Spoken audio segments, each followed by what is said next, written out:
থেকে শুরু হয়েছে। আমার মনে হয় এই বিষয়গুলো আসবে।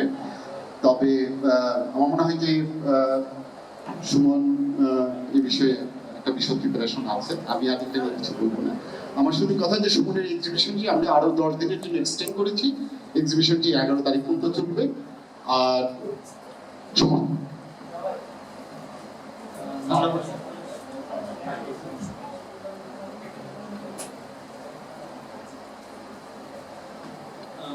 ধন্যবাদ ওয়াকিল ভাই, সবাইকে এই জ্যাম ঠেলে আসবার জন্য ধন্যবাদ জানাচ্ছি।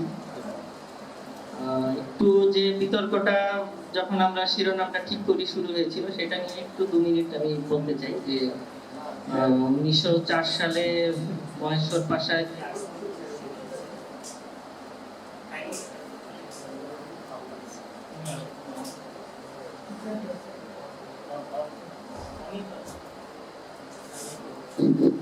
আচ্ছা, তো সেই ঐতিহাসিক সত্য নিয়ে আসলে আমাদের কোনো দ্বিধাদ্বন্দ্ব আসলে নেই, কিন্তু সেই স্কুলের আসলে কি প্রভাব পড়েছিল সেটা নিয়ে এখনো অবধি যা গবেষণা হয়েছে বা আমাদের যারা শিল্প ইতিহাস নিয়ে কাজ করেন তাদের যে বক্তব্য, সেখানে তা ধরেই আমি আসলে ভেবেছি 1948 থেকে 2018 70 বছর নিয়ে আলাপ করব, কারণ নিশ্চয়ই সেটা নিয়ে বিশদ গবেষণা দাবি করে। কারণ এখন অবধি যে গবেষণাগুলো হয়েছে সেগুলো নিয়ে তার মধ্যে বিভিন্ন ধরনের ঘাটতির জায়গা বা একটু অতিরিক্ত আবেগের ফলে অতিকথনের জায়গাও কেউ অস্বীকার করা যায় না।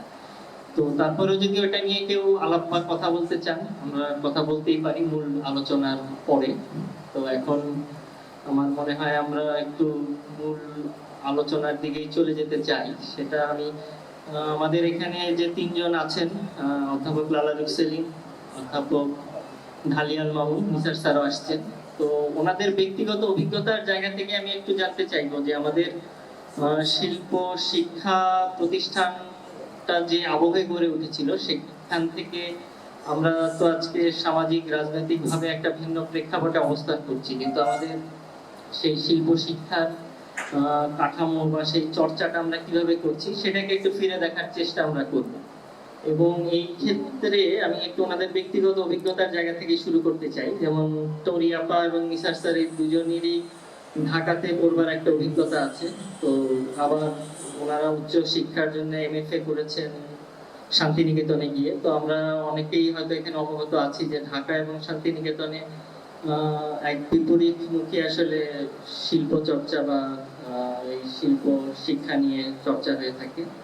তো সেইখান থেকে আসলে এই দুই অভিজ্ঞতাকে আবার ওনারা যখন ঢাকাতে এসে শিল্প শিক্ষা প্রদান করতে গেলেন, ওনারা কিভাবে এই জায়গাটাকে মোকাবেলা করেছেন, এই জায়গাটা আমি আসলে প্রথমেই জানতে চাইবো। আর মামুন ভাইয়ের কাছে যেটা আমার জানার থাকবে যে মামুন ভাইও চট্টগ্রামে পড়েছেন, কিন্তু চট্টগ্রামের সিলেবাস বা চট্টগ্রামের পঠন পাঠনের ধরনও ঢাকা থেকে হয়তো খুব একটা আলাদা কিছু আমরা সেটা বলতে পারি না, বেশ কাছাকাছি।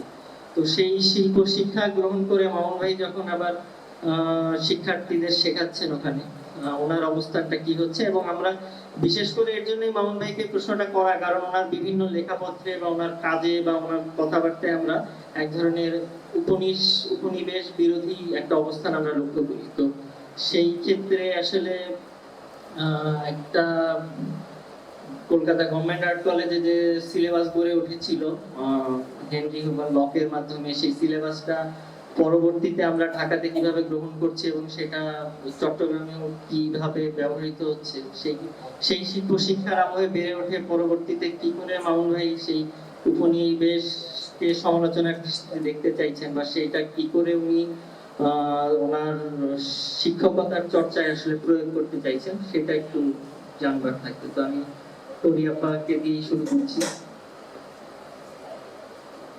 ধন্যবাদ সবাইকে এখানে আসার জন্য। আর সুমনকে অভিনন্দন আবার এক্সিবিশন এবং এই আয়োজনের জন্য। প্রশ্নটা যেটা সুমন রেখেছে আসলে খুব কঠিন, মানে সহজ সরল কোনো একটা উত্তর দেওয়া যায় না যে আমি এটা করেছি এটা করতে পারিনি, এরকম না। কারণ মনে হয় যে শিল্পের যে প্রাসঙ্গিকতা, আধুনিকতার যে প্রাসঙ্গিকতা নিয়ে আমরা সবসময় আলোচনা করি, সেরকমই শিল্প শিক্ষার একটা প্রাসঙ্গিকতার ব্যাপার আছে আমার যেটুকু অভিজ্ঞতা। তো একই ব্যক্তি এক একটা প্রতিষ্ঠানে যখন যায় শিক্ষা নিতে, শিক্ষা দিতে, তখন কিন্তু তার স্ট্র্যাটেজি যেটা, সেটা আসলে যেমন নিজের থেকে বদলাতে হয়, সেরকম আসলে পারিপার্শ্বিকতার চাপে এবং সামাজিক, রাজনৈতিক, অর্থনৈতিক পরিপ্রেক্ষিতে প্রসঙ্গে সেই চাপেও পরিবর্তিত হয়ে যায়। তো একদম ব্যক্তিগতভাবে আমার জন্য বোধ হয় অভিজ্ঞতাটা একটুখানি মানে অন্যদের থেকে একটু আলাদা, কারণ আমি ভাস্কর্য বিষয়ের শিক্ষার্থী ছিলাম ঢাকায়। তো ভাস্কর্য বিষয়টা এমনভাবে আরো গোড়ায় যেতে হয়। সেক্ষেত্রে ভাস্কর্যের যে প্রাতিষ্ঠানিক চর্চা, সেটা আসলে অন্যান্য বিষয়ের চর্চার মতো ঠিক গড়ে ওঠেনি। কারণ আমাদের বিভাগটা যে প্রতিষ্ঠা করেছিলেন শিক্ষকরা এবং পাঠদান করতেন যারা, তারা কেউই আসলে মানে সেভাবে একদম প্রথম থেকে ভাস্কর হিসেবে শিক্ষিত প্রশিক্ষিত ছিলেন না। তারা হয়তো অন্যান্য কোনো ডিসিপ্লিন থেকে পাঠ গ্রহণ করে পরবর্তীতে ভাস্কর্য ডিসিপ্লিনের সাথে যুক্ত হয়েছে। তো আমরা যেটা মানে যেটা ওই কি বলবো উপনিবেশের যে শিক্ষা কাঠামো, সেই শিক্ষা কাঠামোর অন্তর্গত ঠিক হয়নি একদিক থেকে, কারণ আমাদের সেই শিক্ষা প্রদান করার মতন কেউ ছিল না। কিন্তু অন্য দিক থেকে সেই যে একটা উপনিবেশ আমাদের যেই নান্দনিক মূল্যবোধগুলো প্রদান করে গেছিল, বিশেষ করে নিও ক্লাসিক্যাল ধারাটা, সেটার প্রতি কিন্তু বিপুল আগ্রহ ছিল আমার মনে আছে। আমাদের বিভাগের শিক্ষকদেরও ছিল, শিক্ষকদের কারো কারো কাজ দেখতে সেটা বোঝা যায়। আর যেমন আগ্রহ ছিল, সেরকম যেহেতু সেটার বিষয়ে প্রশিক্ষণ ছিল না, এক ধরনের অজ্ঞতাও ছিল। তো যার ফলে মানে যেটাকে আমরা প্রাতিষ্ঠানিক শিক্ষার শিক্ষা হিসেবে ধরে নিতাম, ওইটা আসলে এক ধরনের মিশ্র চর্চা, যেটা আসলে কোনো দিকে যেত না। মানে সেই ইউরোপীয় একাডেমিক দিকেও যেত না, আবার সেদিকে সেখান থেকে আবার কিছু কিছু মানে এখানকার শিক্ষকরা যে আমাদের মানে ভারতবর্ষের যে ঐতিহ্যবাহী যে ভাস্কর্যের রীতি, সেগুলোতে যথেষ্ট মূল্য আছে সেটাও বুঝতেন। কিন্তু সবকিছু মিলে এক ধরনের আমার এক্সপিরিয়েন্স যেটা বলে, খুব একটা পরিষ্কার পরিচ্ছন্ন স্পষ্ট খুব ধারণা আমাদের গড়ে ওঠেনি। আর আরেকটা বিষয় দাঁড়ালো স্বাধীনতার পরে, স্বাধীনতার পরে খালি না, স্বাধীনতার সংগ্রামের সময় থেকে, যেটা হলো যে সমাজতান্ত্রিক বাস্তববাদের একটা সেটার প্রতি একটা আকর্ষণ ভাস্কর্যের মধ্যে গড়ে উঠলো। এবং সেটাও ভাস্কর্যের যে ফিলটা, সেটাকে কিছুটা প্রভাবিত করলো। তো এটা হলো প্রসঙ্গ। এখন মূল ব্যাপার যেটা হলো যে আমরা যে ধরনের শিক্ষা নিয়েছিলাম, আসলে আমাদের সময় শিক্ষক ছিলেন দুজন, অধ্যাপক আব্দুর রাজ্জাক, অধ্যাপক হামিদুজ্জামান খান। অধ্যাপক আব্দুর রাজ্জাক আনফরচুনেটলি আমরা যখন পড়তাম ভাস্কর্য বিভাগের শিক্ষার্থী ছিলাম, তখন উনি আবার আমাদের তখন ইনস্টিটিউট ছিল, সেটা ডিরেক্টর হয়ে যান। তো ওনাকে আমরা খুব বেশি পাইনি। অধ্যাপক আব্দুর রাজ্জাক গিয়েছিলেন সেই সময় বছর খানেকের জন্য নিউ ইয়র্কে, তাকেও আমরা খুব বেশি পাইনি। আরেকজন আমাদের ছিলেন অধ্যাপক শামীম শিকদার, তার সাথে বিভিন্ন কারণে আমাদের ক্লাস করা হয়নি। তো দাঁড়িয়েছি আসলে আমরা অনেকটাই স্বশিক্ষিতর মতন ভাস্কর্য শিখেছি, এবং সেটা থেকে খুব একটা মানে আমাদের খুব বেশি যে আমরা খুব অসুবিধা হয়েছে সেটা না। নিজের মতন করে আমরা আসলে ভাস্কর্যের ভাষা নিয়ে চর্চা করার একটা সুযোগ পেয়েছি। তার সাথে সাথে অবশ্যই শিক্ষকদের উৎসাহ আগ্রহ ছিল। কিন্তু যখন আমি শান্তিনিকেতনে গেলাম, বিশ্বভারতীতে গেলাম, তখন ব্যাপারটা হলো যে আমাদের এখানে চর্চাটা কিন্তু মূলত খুবই বেশি আমরাও মানে ফিগার এবং আসলে অনুকরণ, দৃশ্য জগতের অনুকরণ, সেটা হতে পারে যে মানে একদম অনেক ক্ষেত্রে একদম হয়তো সারফেস না হোক, কিন্তু ইন সাম ওয়ে অনুকরণটা ছিল আমাদের লক্ষ্য। এবং এখন পর্যন্ত আমি দেখি যে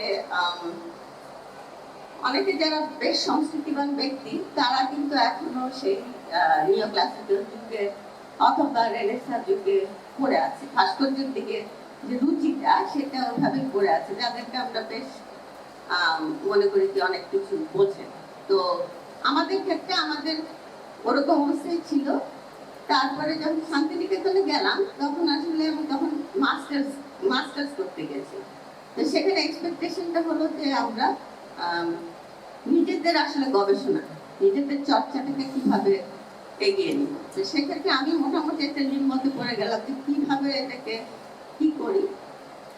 তো আমি যেটা করলাম, আমি ভাবলাম যে ওই উত্তর উপনিবেশবাদী একটা চিন্তা ভাবনা থেকে যে আমাদের দেশীয় যে ঐতিহ্য সেটার চর্চা অনুশীলনের মাধ্যমে আমি একটা জায়গাতে যেতে চাই ভাস্কর্যে। তো সেখানে আমি বিষয় মানে আমার মাধ্যম নিলাম মাটি এবং পোড়া মাটিতে কাজ করলাম। এবং অনেক ক্ষেত্রে ভারতীয় যে ফিগারকে যেভাবে ভারতবর্ষের এস্থেটিক্সের ফিগারকে যেভাবে দেখা হয় সেটার কিছু কিছু জিনিস নিয়ে আমি কাজ শুরু করলাম এবং আমার কাজ ওখানে মূল্যায়িত হলো। তবে খুব যেটা আমার জন্য তাৎপর্যপূর্ণ ছিল আসলে যে শান্তিনিকেতনে যে তত্ত্বীয় বিষয় পাঠ, কারণ এখানে আমরা আসলে রেনেসাঁ পর্যন্ত থেমে গেছিলাম এবং এখানে আমাদের উপমহাদেশ সম্বন্ধে তখন একদমই শূন্য, মানে কিছুই পড়ানো হতো না। এখন অনেক পরিবর্তন এসেছে আমাদের শিক্ষাক্রমে, কিন্তু সেই সময় আমি এটা বলছি হলো 80 দশকের প্রথম দিকের কথা। তখন আসলে আমাদের উপমহাদেশ সম্বন্ধে কোনো চর্চা ছিল না। তো ভারতবর্ষে ওই তখন আমি আসলে তাত্ত্বিক দিক থেকে আমার যে জ্ঞানটা সেটা অনেকটা বৃদ্ধি পেল এবং তারপরে মানে ওইখানে আমি নিজেকে মনে করলাম যে একটুখানি খুঁজে পেলাম। তারপরে তো বেশ দীর্ঘ সময় আমি শিক্ষকতার সাথে জড়িত ছিলাম না, যদিও নানানভাবে আমি একটা পত্রিকা আমরা বের করতাম এবং নানানভাবে আসলে শিল্প চর্চার সাথে যুক্ত ছিলাম। তারপরে যখন আমি নিজের শিক্ষা দান করার সুযোগ পেলাম তখন দেখলাম যে আমি যা যা শিখেছি আসলে সেটা প্রয়োগ করার ক্ষেত্রটা মানে একজন ব্যক্তির পক্ষে খুব একটা সীমিত জায়গায় ব্যক্তি হিসেবে প্রয়াস যেটুকু করা যায় সে তার চেয়ে বেশি কিছু করা যায় না, কারণ এখানে আসলে খুব একটা কঠিন একটা ফ্রেমওয়ার্কের মধ্যে শিক্ষা ব্যবস্থা চলছে এবং শিল্প সম্বন্ধে আসলে বেসিক্যালি আমরা এখনো এই কলকাতা স্কুলের যে ট্রেনিং ওরিয়েন্টেড যে শিক্ষাক্রম, যেখানে আসলে স্কিল ট্রান্সফার, স্কিলস ট্রেনিং, কিভাবে আমরা কিছু কিছু জিনিস আসলে মানে একেবারে শিক্ষার ট্রেনিং এর মতন করে ইম্পার্ট করি, সেই ব্যাপারটাই আসলে রয়ে গেছে। সেইখানে চিন্তা ভাবনা বা একজন ব্যক্তি কিভাবে নিজেকে শিল্পী হিসেবে গড়ে তুলবে তার আগ্রহের জায়গাটা, সেই জায়গায় ওখানে আমরা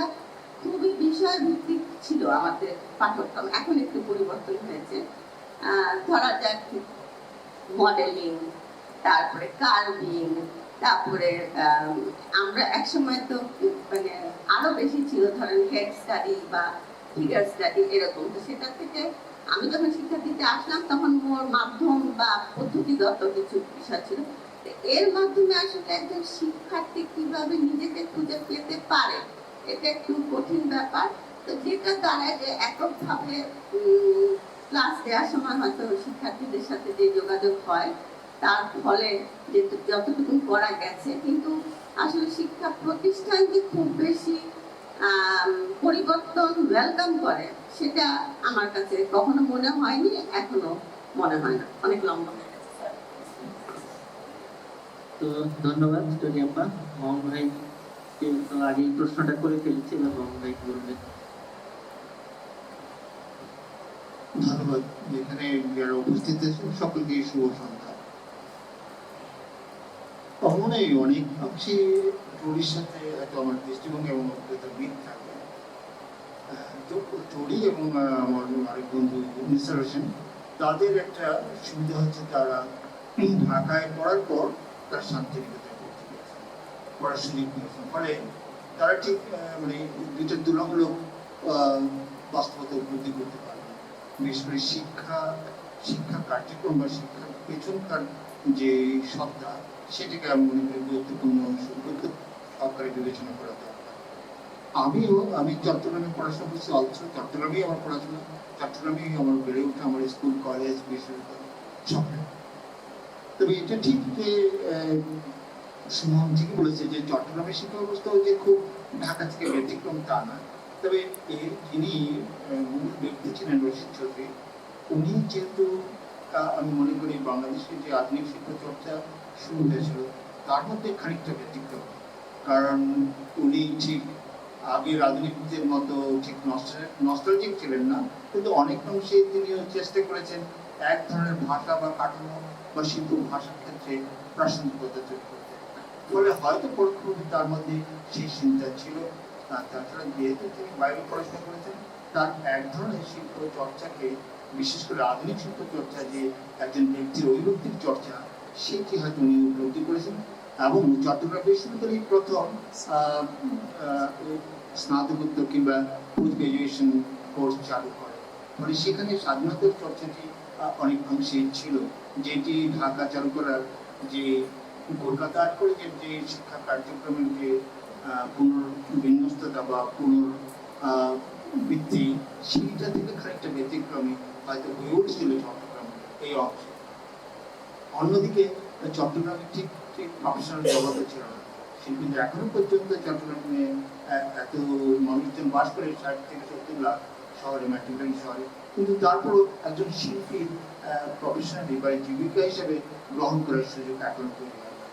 মানে অন্যদিক থেকে এটি একটি হয়তো অ্যাডভান্টেজও হতে পারে, ডিসঅ্যাডভান্টেজও হতে পারে। একজন শিল্পী তার আবেগ, তাকে প্রকাশ করার ক্ষেত্রে বরঞ্চ অনেক বেশি মনোযোগী বা মনোনিবেশ করে থাকে, যেহেতু তার মধ্যে কোনো প্রফেশনাল বাস্তবতার অভিজ্ঞতা তৈরি হয়।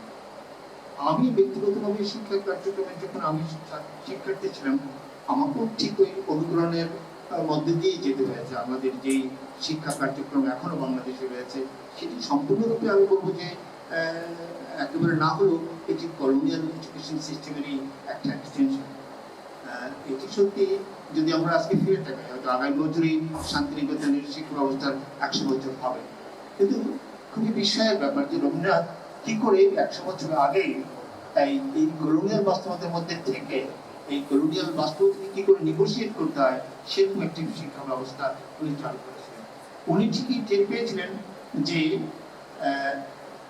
উপনিবেশবাদী যারা ক্ষমতায় ছিলেন, তারা কি করে শিক্ষা পদ্ধতিকে তাদের ক্ষমতার কাজে ব্যবহার করতেন। সেই আলোকেই কলকাতা আর্ট কলেজ হয়েছে এবং অন্যান্য আর্ট কলেজ। আমরা যদি সেই সময় উপমহাদেশের শিক্ষা ব্যবস্থার দিকে তাকাই, আমরা দেখবো যে কলকাতা আর্ট কলেজেও একটা সংঘর্ষ তৈরি হয়েছে হ্যাবেল আসার পরে। হ্যাবেল এবং অমল ঠাকুরের সাথে অন্যান্যদের যে সংঘর্ষ তৈরি হয়েছিল, সেটা মূলত চিন্তা। আমি এই ক্ষেত্রে একেবারে একটা পরিধান দিয়ে বলতে চাই যে পশ্চিমা চিন্তাবিদ তিনি বলেছিলেন যে আমরা চিন্তা করি বলেই আমি, I think therefore I am. আমার মনে হয় আজকে সেই কথাটি বোধহয় খুব বেশি রিলেভেন্ট নয়। আমরা আসলে চিন্তা করি না, চিন্তা আমাদের কাছে আসে। এই কারণে আসে আমরা যেভাবে নির্মিত করি কিংবা আমাদের বাস্তবতা আমাদেরকে যেভাবে নির্মাণ করে, তার প্রেক্ষিতে আমরা চিন্তা করি। ফলে ইভেন শিক্ষা ব্যবস্থাপনার মধ্যেও সেটি কিন্তু পরিলক্ষিত হয়। যদি আমরা দেখি যে একটি কলোনিয়াল রিয়ালিটির মধ্যে শিক্ষা ব্যবস্থা কিরকম হবে, তার সাথে ক্ষমতার কি সম্পর্ক, রাজনীতির কি সম্পর্ক, সেগুলো কিন্তু আমরা একেবারে আমলে নিতে চাই না। কিন্তু সত্যিকার অর্থে সেগুলো কিন্তু একটি নির্দিষ্ট করে থাকে এই শিক্ষা কাঠামো। সেটি আমরা কলোনিয়াল এডুকেশনের মধ্যে দেখি। যদিও অনেকেই মন্তব্য করে থাকেন যে ব্রিটিশদের এমন কোনো প্রতিষ্ঠান ছিল না যে চালু করার শিক্ষাটা কিরকম, কিন্তু তারা এটুকু বুঝতো যে তাদের স্বার্থ কিভাবে সংরক্ষিত হবে। এর মধ্যে কিছু ব্যক্তি চলে এসছেন, তার মধ্যে হ্যাবেল অন্যতম। আমরা যে এই কলকাতা আর্ট কলেজ এবং বোম্বের যে আর্ট কলেজের কম্পারেটিভ আলোচনা করি বা ওদের শিক্ষা পদ্ধতির ইতিহাসকে আমরা পর্যবেক্ষণ করি, তারা আমরা দেখবো যে ওখানে কোন কোন ব্যক্তিরা সত্যিকার অর্থে একটা ভূমিকা পালন করেছিল যে শিক্ষাকে কি করে প্রাসঙ্গিক করা যায়। প্রাসঙ্গিকতারও আসলে অনেকগুলো ভাবে ডেফিনেশন দরকার। একটি হচ্ছে তার স্থানের সাথে প্রাসঙ্গিকতা, আর হচ্ছে তার কালের সাথে প্রাসঙ্গিকতা। যেই শিক্ষা ব্যবস্থাপনা তখন চালু হয়েছিল ইউরোপের আদলে, যদিও ইংল্যান্ড সত্যিকার অর্থে ইংল্যান্ডে তেমন কোনো যার করে শিক্ষা ওরকম বিদ্যান্ত ছিল না, তারা বরঞ্চ ইটালি এবং ফ্রান্সের এডুকেশন সিস্টেমের উত্তরাধিকার গ্রহণ করেছিল, কিন্তু প্রকারান্তরে তারা সেটাকে ইনহারেন্ট করে। কিন্তু ভারতবর্ষে এসে তারা নানা রকম জটিলতার সৃষ্টি করেছে। ইভেন কি দেখা যায় যে আর্ট কলেজের যিনি অধ্যক্ষ ছিলেন মোস্ট প্রবাবলি এই 20-এর দশকের দিকে, আমার ঠিক এই মুহূর্তে মনে হয় সলোমন মোস্ট প্রবাবলি তার শেষ নাম, উনি একজন ব্রিটিশ আর্মি ক্যাপ্টেন ছিলেন, পরবর্তীতে উনি অধ্যক্ষ হিসেবে নিয়োগ প্রাপ্ত। সেই ভদ্রলোক এসে বললেন যে অজন্তা এলোরা অ্যাকচুয়ালি এটা বেঙ্গলের ট্রেডিশন না, এটা এখানকার ট্রেডিশন, এটা সত্যিকার ট্রেডিশন মহারাষ্ট্রের, এটা বোম্বে শিল্পীদের উত্তরাধিকার, এটা এই বেঙ্গলের লোক। বেঙ্গলের সাথে এবং যে আর্ট করে বোম্বের একটা কনফ্লিক্ট তৈরি হয়, যেহেতু হ্যাবের অন্যরকম ভাবে একটা প্রাসঙ্গিকতা তৈরি করতে চেয়েছিলেন এবং অমর ঠাকুর সহ। এটা আমার মনে হয় আমার অনেক বন্ধু আমার চেয়ে অনেক ভালো জানবেন। কিন্তু পরবর্তীতে আরেকজন এই সলোমনের রিটায়ারমেন্টের পরে মোস্ট প্রবাবলি 1936-এ যখন সলোমন অধ্যক্ষ পদ থেকে অবসর গ্রহণ করেন, তখন চার্লস নামে ভদ্রলোক অধ্যক্ষ হিসেবে আসেন, যিনি প্রথম আমরা দেখি যে ভারতবর্ষে আধুনিক শিক্ষা পদ্ধতি চালু করেন। তিনি প্রথম এসে বলেন যে আসলে এই আবেগের সাথে যে শিল্পের সম্পর্ক, সেই কারণে শিল্পের প্রকাশভঙ্গির মধ্যে অতিরঞ্জন কিংবা বিকৃতিকরণ ইত্যাদিকে সন্নিবেশ ঘটাতে হয়। এই প্রথম আমরা দেখি যে শিল্পের প্রকাশের ক্ষেত্রে ভাষাকে কি করে আসলে একটি শিক্ষা ব্যবস্থাপনার মধ্যে নিয়ে আসতে হয়, সেটি আমার মনে হয় এই চার্লস ভদ্রলোক গ্রহণ করেছিলেন। যদি উনি খুব বেশিরভাগ ছিলেন না, 47-এর পরেই উনি আবার রিটায়ারমেন্টে চলে যান, তখন আরেক ভারতীয় ব্যক্তি কিন্তু অধ্যক্ষ হিসেবে নিয়োগপ্রাপ্ত হন, যিনি সলোমনের ছাত্র ছিলেন। তিনি আবার পুনর্বহাল করলেন যে প্রাক্তন শিক্ষা ব্যবস্থা, যে অনুকরণের দক্ষতাই হচ্ছে শিল্পের মানদণ্ড। এইভাবেই কিন্তু আমরা ইতিহাসের দিকে তাকাই, আমার মনে হয় না বাংলাদেশের শিল্প শিক্ষার ক্ষেত্রে তেমন ব্যতিক্রম ঘটবে। এখানেও হয়তো আমরা যেটি তরি বলেছেন যে প্রতিষ্ঠানের যেসব শিক্ষকরা এখানে বা শিক্ষার্থীরা এখানে নিয়োজিত থাকে বা যারা স্টেক হোল্ডার, তাদের একটা মনোবৃত্তি এবং চাহিদা রয়েছে, তাদের চয়েস রয়েছে। ফলে একজন ব্যক্তি বিশেষ চাইলেই কিন্তু সেটাকে পাল্টে দিতে পারেন না। আমি এই জন্য বলছি যে আমি চিন্তা করি সেই জন্য আমি তা নয়, কিন্তু আমি চিন্তা আমার কাছে আসে কারণ আমি নানা রকম ভাবে নির্মিত হই। আমার শিক্ষা দ্বারা নির্মিত হই, আমার সামাজিক কাঠামো দ্বারা নির্মিত হই, আমার রাজনৈতিক পরিমণ্ডল দ্বারা নির্মিত হই, আমার পরিবেশ এবং আমার ঐতিহাসিক এবং ঐতিহ্যের পরিমণ্ডল দ্বারাও আমি নির্মিত হই। ফলে এইগুলোর মধ্যে দিয়েই আমার মধ্যে কিন্তু চিন্তাটি আসে এবং সেই চিন্তারই প্রতিফলন ঘটে আমার সমস্ত কার্যক্রম। ফলে আমি শিক্ষা ব্যবস্থা বা আমার যে পেডাগজি বা পেডাগগ, তাদের চিন্তার মধ্যেও কিন্তু সেটি থাকে। ফলে এই জায়গা থেকে আমাদেরকে আরো গভীরভাবে দেখা দরকার যে আসলে আমরা কিভাবে এটাকে প্রাসঙ্গিক করবো। একদিকে হচ্ছে আমাদের স্থানের সাথে প্রাসঙ্গিকতা, আরেকটা হচ্ছে আমাদের কালের সাথে প্রাসঙ্গিকতা। কারণ কালের মধ্যেও কিন্তু আমরা দেখি চিন্তার মানচিত্র কি করে বিবর্তিত হচ্ছে, কালের প্রয়োজনে কিংবা নানা অনুষঙ্গের সংমিশ্রণে কিন্তু আমরা দেখি যে চিন্তার মানচিত্র পাল্টে যাচ্ছে। মানে সেই অভিজ্ঞতা থেকে আজকের এই বিশ্বায়ন তথাকথিত বিশ্বায়নের পরিমণ্ডলে আমরা কেউ কিন্তু সেটার থেকে বাইরে নাই। মানে একদিকে আমাদের এই উত্তর উপনিবেশিক দেশের মানুষের আসলে বাস্তবতা অনেক জটিল এবং কঠিন। একদিকে আমাদের ব্যক্তির অস্তিত্বের কথা ভাবতে হয়, আরেকদিকে আমাদের সমষ্টিগত জনপদের অস্তিত্বের কথা ভাবতে হয়, পরিমণ্ডলের কথা ভাবতে হয়, আবার একই সাথে আমরা একটা বিশ্ব পরিমণ্ডলের মধ্যে যেহেতু বসবাস করি, ফলে সেটিকেও আমরা বাদ দিতে পারি না। কিন্তু সত্যিকার অর্থে আসলে শিক্ষার কাজটাকে, শিল্প শিক্ষার কাজটাকে, সেটি আমার রবীন্দ্রনাথের কাছে আরেকবার যদি স্মরণ করি, রবীন্দ্রনাথ অনেক আগে যখন প্রতিষ্ঠা করছিলেন, তার আগেই উনি বলছিলেন যে আমাদের ইন্দ্রিয় এবং চেতনার বিকাশ দরকার আমাদের শিক্ষা ব্যবস্থাপনার মধ্যে দিয়ে। সেই জন্যই তিনি কিন্তু এইটাকে কি বলা যায়, যখন আপনার জোড়াসাঁকোতে বিচিত্রা যে স্টুডিও হলো, ওটা আসলে সূত্রপাত ছিল কলম। সেটা সে 1904-এর দিকে তখন উনি যখন প্রায় 10-এর পরবর্তীতে ইউরোপ ভ্রমণ করেছিলেন, তখন ইউরোপের অভিজ্ঞতা থেকে তিনি ভাবছেন যে এক ধরনের শিক্ষা পদ্ধতি চালু করা যেতে পারে, যেটি স্টুডিও ভিত্তিক। পরবর্তীতে উনি হয়তো তার চিন্তা পরিবর্তন করে নন্দলালকে কনভিন্স করে তারপরে উনি শান্তিনিকেতন। আমার এই দুই বন্ধু আছে যারা শান্তিনিকেতন সবাই, ইভেন সুমন, তারা হচ্ছে অনেক ভালো বলতে পারবেন শান্তিনিকেতনের শিক্ষা পদ্ধতি, কিন্তু আমি মনে করি শান্তিনিকেতনের শিক্ষা পদ্ধতি একটা বিপ্লব ছিল সেই সময়। যদিও অনেকে একে বলে থাকে বাহুসের অনুপ্রেরণায়, কিন্তু বাহুসের সবচেয়ে ইন্টারেস্টিং হচ্ছে আরো তথ্য অনেকেই জানবেন যে বাহুসের যে মূল স্পিরিট তার সাথে শান্তিনিকেতনের স্পিরিটের একটা সন্নিপাত ভাবে একটি সম্পর্ক রয়েছে। এখানে যেটা আমরা দেখি যে প্রাক রেনেসাঁ যুগে এই শিল্প শিক্ষার মধ্যে কারিগরি এবং চারু এবং কারু এই দুটির মধ্যে কিন্তু কোনো সীমারেখা ছিল না। ঠিক পরবর্তীতে আবার আমরা দেখি যে এই চিন্তার একটি পুনর্বিবেচনা তৈরি হয়, যেটি বাহাজের মধ্যেও ছিল এবং শান্তিনিকেতনের মধ্যেও আমার মনে হয় অনেকটা প্রবিষ্ট হয়েছে। এবং আরেকটি জিনিস খুব গুরুত্বপূর্ণ শান্তিনিকেতনের শিক্ষা ব্যবস্থাপনায়, সেটি হচ্ছে ফর্মাল এডুকেশন আর ইনফর্মাল এডুকেশন। এই যে প্রকৃতিকেও পাঠ করার একটি জ্ঞান খুব জরুরি, সেটি আমার মনে হয় শান্তিনিকেতনে নানাভাবে সেটি সুপ্রতিষ্ঠিত হতে হয়েছে। আরেকটি হচ্ছে সোশ্যাল এঙ্গেজমেন্ট। এডুকেশনের আরেকটি গুরুত্বপূর্ণ হচ্ছে সোশ্যাল এঙ্গেজমেন্ট, যেটা আমরা দেখি যে আজকাল ঢাকা চলকলার মধ্যেও কিন্তু হয়েছে। আমরা সেভাবে সেটাকে উল্লেখ করি না, সেটাকে সেভাবে প্রাতিষ্ঠানিকভাবে হয়তো আমরা গ্রহণ করি না, যেমন পয়লা বৈশাখ। এটি একটি ইনফর্মাল এডুকেশন সিস্টেম, কিন্তু এর মধ্যে যে একটা সোশ্যাল এঙ্গেজমেন্ট তৈরি হয় এবং একটা নতুন ধরনের পারপাস সার্ভ করা হয় সামাজিকভাবে ইত্যাদি কারণে, তো সেটিও কিন্তু সেটির মধ্যে দিয়ে যখন শিক্ষার্থী এবং শিক্ষকরা সেখানে যুক্ত হন, তখন কিন্তু এর একটি ভূমিকা অন্যান্যভাবে প্রকাশিত হয়। আর অন্যদিকে ঢাকা চলকলা এত বছর 70 বছর করা হচ্ছে, কিন্তু শিক্ষার্থী আজও কিন্তু কেউ আমরা প্রশ্ন করি না যে আসলে এই শিক্ষা ব্যবস্থাপনাটি আমাদের বাস্তবতার সাথে কতটা প্রাসঙ্গিক। আমার মনে হয় এই জায়গা থেকে আমরা আলোচনাটা শুরু করি, তাহলে আমাদের জন্য অনেক গুরুত্বপূর্ণ ভূমিকা পালন করতে পারে। কারণ আমি আমার ব্যক্তিগত অভিজ্ঞতা থেকে টনির অভিজ্ঞতার সাথে কিছু পারতে পারি। আরেকটা এখানে উল্লেখ করার প্রয়োজন আছে, আমরা 80 দশকে আমরা তিনজনই এখানে একটি দলের সাথে সম্পৃক্ত ছিলাম। সেটি কিন্তু ছিল তৎকালীন আধুনিক শিল্প চর্চার প্রতি আমাদের এক ধরনের কি বলা যায় প্রশ্ন ছিল। সেই প্রশ্নের উত্তর খোঁজার জন্যই কিন্তু আমরা একটি দলবদ্ধভাবে একত্রিত হয়ে নতুনভাবে চেষ্টা করেছি একটি ভাষার সন্ধান করার জন্য। সেটিও কিন্তু আমাদের চেতনার মধ্যে, আমাদের চিন্তার মধ্যে কাজ করেছে।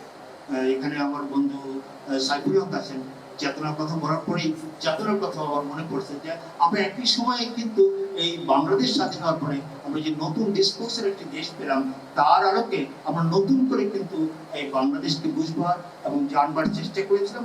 এবং আমরা মনে করি সেটি আমাদের শিল্প চর্চা এবং শিক্ষা ব্যবস্থাপনার মধ্যে আনবার চেষ্টা আমাদের মধ্যে ছিল ব্যক্তিগতভাবে, আর প্রতিষ্ঠানিকভাবে আমরা সেটি প্রতিষ্ঠা করতে পারি। অনেক লম্বা করে বলেছি বোধ হয়, আবার পরে নিশা করার পর বলা যায়। ধন্যবাদ মামুন ভাই।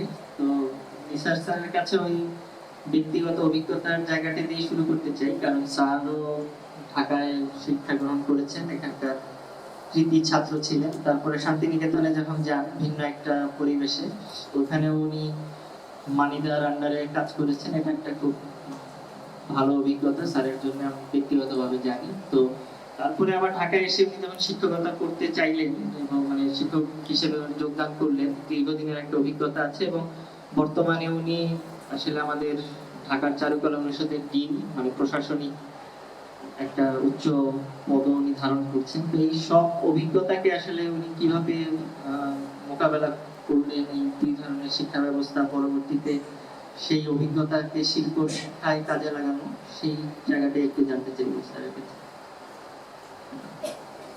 একটু আগে এসে তো সবার বক্তব্য শুনলে আমার একটু যে চারুকলায় প্রথম যখন ঢুকি তখন আর 10 জন এখনো যেভাবে ঢোকে, যে ভাবনা থেকে ঢোকে, সেরকম একটা ভাবনা ছিল। বাস্তবায়ন একটা চিত্রাঙ্কনের যে ধারা আমাদের আর্ট এডুকেশন এখানে আছে, যেটা ইউরোপের একাডেমিক আর্টের অনুসারী, সেটাতে মোটামুটি ভালো ছাত্র হওয়ার চেষ্টাই তখন ছিল ছাত্র অবস্থায়। ধীরে ধীরে আসলে রাজনৈতিক ইনভলভমেন্টের কারণে আমাদের ভাবনা চিন্তাগুলো ভিন্ন রকম হলো। কিন্তু পুরোপুরি যতটা না আমরা এস্থেটিক্স নিয়ে চর্চা করে এই দিকটায় গেছি, তার চেয়ে বেশি গেছি হচ্ছে জাস্ট সোশিও পলিটিক্যাল ইনভলভমেন্টের জায়গা থেকে এই জিনিসগুলো প্রশ্নগুলো মাথায় এসেছিল। পাশাপাশি আমরা চতুর্থ মুভমেন্ট তখন খুব নতুন করে আবার চাঙ্গা হলো, সেটা ছিল লেখকরা নতুন নতুন সংগঠন করছেন, ভাবছেন, এগুলো অনেক কিছু একই সময় চলছিল এবং সেটা একটা প্রতিকূল অবস্থা যেটা ছিল, সামরিক শাসন ছিল, এই সমস্ত কারণে সবার ভিতরেই একটা ভিন্নভাবে ভাববার একটা বিষয় ছিল। আমরা যে বছর ঢুকি সেই বছর সম্ভবত, বা তার আগের বছর না সেই বছরই সম্ভবত প্রথম তরুণ শিল্পীদের একটা প্রদর্শনী হয়, শিল্পকলা একাডেমি শুরু করে। অর্থাৎ তরুণরা একটা চ্যালেঞ্জ কিন্তু এর আগেই, আমরা আসবার আগেই তাদের মধ্যে থেকে শুরু হয়েছিল, এবং তাদেরকে শান্ত করবার জন্য সিনিয়র আর্টিস্টরা এই প্রদর্শনীটা আয়োজন করে, এবং সেখানে প্রথম প্রদর্শনীতে সম্ভবত শহীদ কবিরের ওই ছবিটা পুরস্কৃত হয়।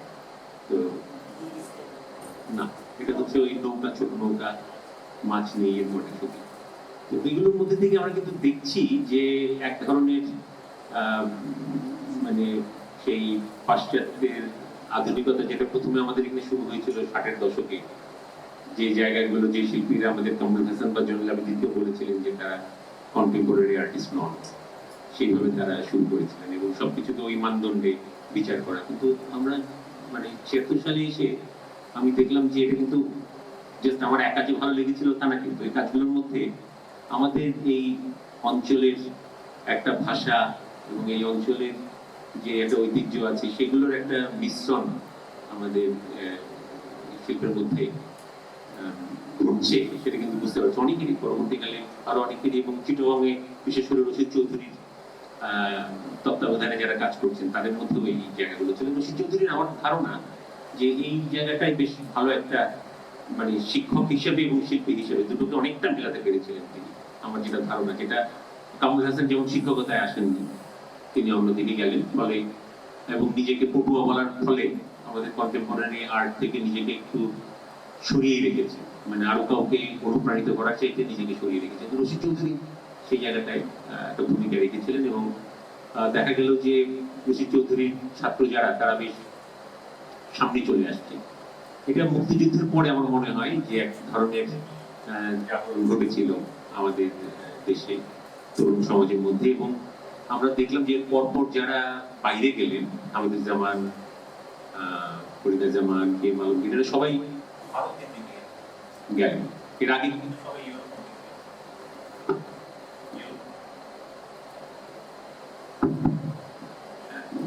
সবাই একটু ইউরোপমুখী ছিল, কিন্তু তখন দেখলাম সবার মধ্যে আগ্রহ হলো ভারতের দিকে যাওয়ার। আমাদের শিল্পকলা একাডেমি একটা লাইব্রেরি ডেভেলপ করেছিল, সেইখানে ললিত কলা কন্টেম্পোরারি গুলো আসতো।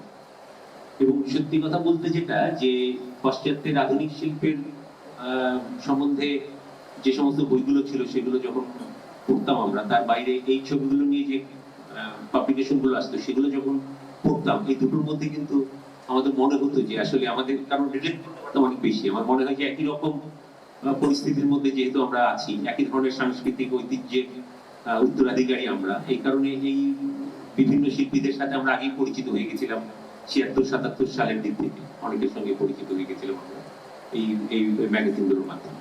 তো এইভাবে আমার মনে হয় যে খানিকটা আমাদের এখানে যে আধুনিক শিল্পের চর্চা হচ্ছে, আমি একাডেমিক যে আমাদের পরিকাঠামো ছিল এইটা পরিবর্তন হওয়ার দরকার, এটা খুব একটা আমরা ভাবতাম না তখন, মানে আমি অন্তত ব্যক্তিগতভাবে। কারণ হচ্ছে আমরা দেখেছি যে বাকি যারা শিল্পী হিসেবে প্রতিষ্ঠিত হচ্ছেন সবাই কোনো না কোনো একটা ইনস্টিটিউটে পাঠ গ্রহণ করেই হচ্ছে, সুতরাং একটা একাডেমিক একটা শিক্ষা পদ্ধতির মধ্যে থেকেও বেরোনো যায়, এরকম আমরা অনেক শিল্পীকে দেখেছি। জয়নুল আবেদিন নিজেও তো সেরকম একজন শিল্পী ছিলেন, আর অন্যান্য শিল্পী যারা বিভিন্ন দেশে আছে প্রত্যেকেরই ক্ষেত্রে, বেশিরভাগের ক্ষেত্রে আমরা দেখেছি। পরবর্তীকালে অবশ্যই দেখলাম যে বড় বড় ভাইটাল কতগুলো মুভমেন্ট হয়েছে, যার মধ্যে শিক্ষা প্রতিষ্ঠানের শিক্ষাকেও অস্বীকার করে শিল্পীরা আত্মপ্রকাশ করেছে, কিন্তু ওইটা বুঝবার মতন অবস্থা তখন ছিল না। তো এই আমাদের এখানে যে মাস্টার ডিগ্রি থেকে আমাদের দেখতাম, এটা 78 সাল থেকে সম্ভবত মাস্টার ডিগ্রি চালু হলো, এবং সেইখানে যারা ঢুকলেন তারা একটা মানে তাদেরকে আমরা সামনাসামনি দেখলাম যে একাডেমিক কাজ থেকে বেরিয়ে তারা একটা নিজে নিজে একটা স্টাইল তৈরি করবার চেষ্টা করছেন, পরীক্ষা নিরীক্ষা, আমরা এক্সপেরিমেন্টাল পেইন্টিংও বলছি, মানে এটা নিয়ে কিন্তু প্রশ্ন আছে এক্সপেরিমেন্টাল পেইন্টিং, যে পেইন্টিং এর সাথে কতটা মানে কি সেন্স এটা এক্সপেরিমেন্টাল, এগুলো কোনো পরিষ্কার কিছু ছিল না। তো সেইভাবে তারা চর্চা করতেন, এবং ওখানে আমরা কিন্তু ফিল করলাম যে মোটামুটি যেভাবে আমাদের আগের প্রজন্ম 60-এর দশকে যারা কাজ করেছেন, তারা যে প্রক্রিয়ায় করেছেন, তারাই শিক্ষক ছিলেন, তারা ওই প্রক্রিয়াতে এদেরকেও কাজ করানোর চেষ্টা করেছেন, এবং সেটা টোটালি ফর্মালিস্ট একটা অ্যাটিটিউড থেকে ভিজুয়াল ল্যাঙ্গুয়েজ সেটাকে বুঝবার জায়গা, যে কোনো বিষয়বস্তু নিয়ে ছবি হতে পারে, তার মধ্যে পিক্টোরিয়াল ল্যাঙ্গুয়েজটা নিজের মতো করে যখন তৈরি করা হচ্ছে সেটা কতটুকু তার বিষয়ে উপযোগী হচ্ছে সেরকম একটা করা, কিন্তু টোটালি ভিজুয়াল একটা জায়গা ছিল। কনসেপ্টের জায়গাটাকে সেইভাবে গুরুত্ব দিয়ে তারপরে অনুযায়ী আমি আমার ল্যাঙ্গুয়েজ বুঝবো বা কিভাবে এগুলো কিছু আমরা দেখি। তো পরবর্তীকালে শান্তিনিকেতনে যাওয়ার আগেই কিন্তু আমরা কিছু কিছু শুনছি, বিশেষ করে অলোক রায়, উনি খুব বলতেন ওনার অভিজ্ঞতা, করবার অভিজ্ঞতা। আর বাকি যারা এসেছিলেন তারা আসলে তাদের ছবি দেখেছি, কিন্তু তারা অভিজ্ঞতা বলবার মতন এখনো পর্যন্ত মনে হয় না যে তারা সেইভাবে তাদের অভিজ্ঞতার কথা বলতে পারবেন। হয়তো নিজেরা ভালো কাজ করেন, হামিদুজ্জামান খান, ফরিদা জামান, মমিনুল রেজা, এরা যারা ছিলেন, কিন্তু বিশেষ করে অলোক রায় একটা ভাইটাল আমি বলবো ইম্পর্টেন্ট একজন, যিনি ওখানকার শিক্ষা পদ্ধতিতে তিনি কি ফিল করলেন, এখানকার সাথে পার্থক্য কি করলেন, এবং শিক্ষকদের মধ্যে তারা কিভাবে শেখাচ্ছেন সেগুলো সম্বন্ধে তিনি খুব ভালো আমাদেরকে বলতেন। আমরা কমিউনিকেট করতে পারতাম এর কথা, এবং বুঝতে পারতাম যে আসলে আমি কন্টেম্পোরারি আর্ট এডুকেশন যে একটা সত্যি একটা মেথড আছে, বা সেখানে একটা ইনস্টিটিউটের দরকার আছে। কারণ চারুকলা মাস্টার ডিগ্রিতে যারা কাজ করতেন অনেকেই মাস্টার ডিগ্রি করেননি, কিন্তু ভালো ছবি আঁকেন, আমাদের প্রেক্ষাপটে ভালো ছবি বলতে যাবো চায়। এবং পরবর্তীকালে যারা মাস্টার্স করছেন তারাও একই জায়গায় যাচ্ছেন। আমরা ঠিক বুঝতে পারতাম যে কেন তাহলে মাস্টার ডিগ্রিতে পড়বার দরকার, যদি একই জায়গায় সবাই যায়, একইভাবে যদি কাজ করে। কিন্তু অলোক রায়ের মাধ্যমে আমি আসলে আমার মনে হয় যে এটা একটা বড় একটা বিষয় ছিল। এর মধ্যে আমরা 78 সালে দেখলাম শাহাবুদ্দিন এলেন, শিল্পী শাহাবুদ্দিন, এবং তার আগে আমাদের অ্যাবস্ট্রাক্ট আর্টের একটা ভালো বেশ একটা রমরমা একটা অবস্থা, সবাই বিমুক্ত, যেটা রশিদ চৌধুরী প্রথম মনে হয় এটাকে চ্যালেঞ্জ করেছিলেন তার ছাত্রদের মধ্যে দিয়ে। কিন্তু শাহাবুদ্দিন যখন এলো, তার আগে আমরা শুনেছি যে আমাদের কয়েকজন শিক্ষক বলতেন ইন্ডিয়া থেকে যারা আসে তারা সব ফিগারেটিভ কাজ করে, ন্যারেটিভ কাজ করে, একটা ইন্ডিয়ান ধাঁচ আছে সেরকম কাজ করে, কিন্তু শাহাবুদ্দিন এসে দেখা গেল ফিগারেটিভ কাজই করছে। তখন কিন্তু আমাদের কাছে মনে হলো যে না, অ্যাবস্ট্রাক্ট আর্টও একটা পর্যায়ে এই মুভমেন্টটা হয়েছিল, কিন্তু এটা একটা আলটিমেট নয় আর্টের, যে আমরা অ্যাবস্ট্রাক্ট আর্টের চর্চা করবো, এটাই হচ্ছে মডার্ন আর্ট বা কন্টেম্পোরারি আর্ট। ফিগারেটিভ আর্টকেও আমরা ফিগারেটিভ আর্টকেও আর্টও আবার নতুন প্রেক্ষাপটে যুগোপযোগী ভাবে উপস্থাপন করা যাচ্ছে, যেভাবে উনি উপস্থাপন করলেন সেটা আগে আমরা দেখি। তো এবং ডেকোরেটিভ নয়, আমাদের আর্টের ভিতরে বিরাট সমস্যা ছিল, আমরা দেখছি যেটা যে সবই ডেকোরেটিভ কিন্তু হচ্ছিল। একটা আলটিমেটলি একটা ডেকোরেটিভ আর্ট, যেটা ঘরে রাখলে পরে সবাই দৃষ্টিনন্দন একটা আর্ট এর ছিল, কিন্তু শাহাবুদ্দিন খানের ছবি দেখে মনে হলো যে সেটা ঠিক ওই ডেকোরেটিভ আর্টের দিকে ধাবিত হচ্ছে। তো ফলে এই নানা রকম কন্টেম্পোরারি আর্ট সম্বন্ধে নানা ধরনের প্র্যাকটিস গুলো বিভিন্ন দেশে সেগুলো জানতে পারছি, এবং কিছুটা আমাদের আগ্রহ জন্মাচ্ছে। যেমন আমার ধারণা যে ঢালিয়াল মামুন একসময় ফ্রান্সিস বেকনের দিকে আকৃষ্ট হয়েছিল। আমার মনে হয় যে এখানে কিন্তু শাহাবুদ্দিন আমার ধারণা একটা ফ্যাক্টর, মানে ও শাহাবুদ্দিন নিজেও ফ্রান্সিস বেকন থেকে বেশ খানিকটা ইন্সপায়ার্ড, এবং আরো প্রত্যক্ষ ব্যালিস্কোভিচ আছে, তার কাজ আরো সরাসরি সে নিয়েছে। কিন্তু ফ্রান্সিস বেকনের যে একটা আলাদা ফিলোসফি নিয়ে সে এলো, আর্টের ল্যাঙ্গুয়েজটাকে নতুন ভাবে চেঞ্জ করে দিল, এই ফিলোসফিক্যাল জায়গায় আমার মনে হয় ঢালিয়াল মামুন হচ্ছে আমাদের প্রজন্মের মধ্যে প্রথম যে ওই দিকটার একটা গুরুত্ব দিয়ে শিল্পচর্চার দিকে ঝুঁকলো। যে আমাদের এখানে কিন্তু প্রবলেমটা ওটাই যে কন্টেম্পোরারি আর্টের একটা ইজম বা কিছু তার ফিলোসফিটা আমরা ধরি না, আমরা ধরি কোন ল্যাঙ্গুয়েজটা দেখতে কেমন লাগছে সেটা তোলা যায় কিনা, কিন্তু আসলে তার দার্শনিক মতবাদটা কি ছিল, চিন্তাটা কি ছিল, তার পেছনে কনসেপ্টের জায়গাগুলো কি, এগুলো নিয়ে কিন্তু আমাদের এখানে আমি বলবো যে যারা আর্ট ক্রিটিক ছিলেন তারাও কিন্তু সেইভাবে জিনিসগুলোকে তুলে ধরতেন না। প্রপার আর্ট ক্রিটিসিজমের অভাব ছিল। আর্ট নিয়ে লেখালেখি, আমাদের তো ল্যাঙ্গুয়েজ একটা সমস্যা আছে, বাংলায় লেখালেখি বলতে সেই মানের কোনো লেখাও ছিল না যেগুলো পড়ে আমরা বুঝতে পারবো। তো বরঞ্চ আমি বলবো যে লিটারেচার নিয়ে যারা লেখালেখি করতেন সেগুলো অনেক বেশি, বা ফিল্ম নিয়ে যখন লেখালেখি করতেন সেখানে আমরা অনেক বেশি বুঝতে পারতাম, বা ফিল্মের উপরে যে সমস্ত অ্যাপ্রিসিয়েশন কোর্স গুলো হতো সেখানে কিন্তু আমরা অনেক বেশি বুঝতে পারতাম এই কন্টেম্পোরারি চিন্তা ভাবনাগুলো। তো ওখানে আর্টের জায়গাটাই এই জায়গাটা একটা ঘাটতি ছিল। তো এই অবস্থায় আমি শান্তিনিকেতনে গেছি, এবং সেখানে যাওয়ার পরে প্রথমেই একটা প্রচুর যেটা খেলাম যে আসলে আমাদের একটা ছিল যে ছবি ভালো লাগতে হবে, এরকম একটা আমাদের একটা এখনো আছে, ছবি ভালো লাগতে হবে, তোমার তোমার মতো করে করো, যেটা ভালো লাগে করো, এই ধরনের কথা ছিল। কিন্তু আমি প্রথম দেখলে ওগুলো যে ছবি অ্যানালাইসিস করা যায়, একটা আর্টিস্টের কনসেপ্ট কি, সে অনুযায়ী তার ল্যাঙ্গুয়েজটা কেন এরকম হলো, সেটা আমার টিচার আমাকে বলছে যে তাদের চিন্তাটা ছিল এই, এবং এই চিন্তার প্রেক্ষিতে এই ভাষাটা পাল্টে গেল, ভাষাটা এরকম হলো। এবং চিন্তা তো একটা নয়, এক এক ধরনের এক এক আর্টিস্ট এক এক ভাবে ভেবেছেন, এবং এটা দলগত ভাবে যখন ভেবেছেন সেগুলো একটা ইজম হতে পারে। তারপরে আবার স্বতন্ত্র ভাবেও চিন্তা ভাবনা আছে, ব্যক্তির চিন্তা ভাবনা আছে। তো সেইভাবে আমাদের সময়ে ইন্ডিভিজুয়ালিটির একটা বিরাট গুরুত্ব তখন ছিল। এবং এখন যেমন আমরা একটা মিক্সড ল্যাঙ্গুয়েজ নিয়ে সেটাকে একসেপ্ট করছি, সেরকম ছিল না। একটা ওই মডার্ন আর্টের যে জায়গাটা ছিল, যে একটা ভিজুয়াল রিলেশন, পিক্টোরিয়াল রিলেশন থেকে পুরো ছবিটা শেষ করতে হবে, এর মধ্যে এখনকার অনেক কিছুর সাথেই সেটা সামঞ্জস্যপূর্ণ না, বরং সেগুলোকে ত্রুটি হিসেবে দেখতো। এখন যেমন অনেক রেফারেন্সিয়াল অনেক কিছু, অনেক ধরনের মোটিভ টোটিভ বহু কিছু একটা ছবির উপরে দেওয়া হচ্ছে এবং আমরা গ্রহণ করছি, তখন এগুলো ঠিক খাপছাড়া জিনিস ছিল, এবং এগুলো আমরা চিত্র ভাষা বুঝতে পারছি না বলে এই ধরনের নানা রকম বিষয় বলা হতো। অর্থাৎ আমাদের দৃষ্টিও অনেকটা ফিক্স ছিল কন্টেম্পোরারি আর্টের ল্যাঙ্গুয়েজ এগুলো সম্বন্ধে। তো ওখানে গিয়ে এর থেকে যে খুব ব্যতিক্রম দেখেছি তা না, কিন্তু তারপরেও কন্টেম্পোরারি মানে 80s এ যদি ধরি, আমি 85 এ গেছি, সেই সময় কিন্তু ইউরোপ আমেরিকাতে অনেক ধরনের নতুন চিন্তা ভাবনা চলে এসেছে। কিন্তু সেই চিন্তা ভাবনা তো পরের কথা, যেটা বাংলাদেশে চলছে সেটাই আসলে বলতে গেলে আমি আরো থিওরিটিক্যালি এবং প্র্যাকটিক্যালি দুদিক মিলিয়ে আমি বুঝতে পারলাম ওখানে গিয়ে। কিন্তু আমাদের তো এখনকার বহু কিছুই, এমনকি শান্তিনিকেতন অনেক কিছু ঘটে গেছে যেগুলোকে সেইভাবে দেখছে না। যে পোস্ট কলোনিয়াল কথাবার্তা যেগুলো আমরা বলছি বা যে ক্যারেক্টার গুলোকে আমরা ধরছি, সেগুলো কিন্তু ওই সময়ে একটিসে এই লেখালেখির মধ্যে এগুলো ঢোকেনি, লেখালেখির মধ্যেও ঢোকেনি, শিল্প সমালোচনার মধ্যেও ঢোকেনি ভারতবর্ষ অন্তত। তো সেই জিনিসগুলো ছিল। আমরা রবীন্দ্রনাথ, নন্দলাল বসু, বিনোদ বিহারী, রামকিঙ্কর এদের কাজ নিয়ে এখন যেভাবে বলি, তখনও কিন্তু এইভাবে জিনিসগুলো ছিল না।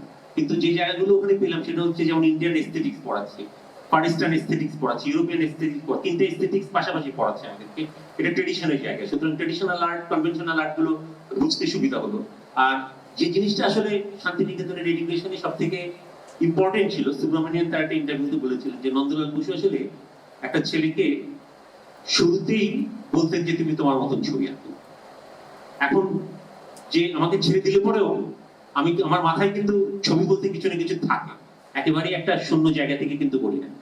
ওই যে কিছু আমার মাথায় একটা আছে ছবি বলতে, সেটাকে আসলে নন্দলাল বসু ধরতেন যে টেন্ডেন্সিটা, যে তার কোন দিকে তার যাত্রাটা, এখানে কোন ধরনের এডুকেশন তার জন্য দরকার। তিনি একটা সবার জন্য একটা এক লেভেলে একটা স্ট্যান্ডার্ডে কোনো এডুকেশন সেট করেন। এটা হচ্ছে কিন্তু তার সব থেকে পজিটিভ। কেউ হয়তো ইন্ডিয়ান স্টাইলে কাজ করতে চান, তাকে ইন্ডিয়ান পেইন্টিং সম্বন্ধে তিনি বোঝাতেন।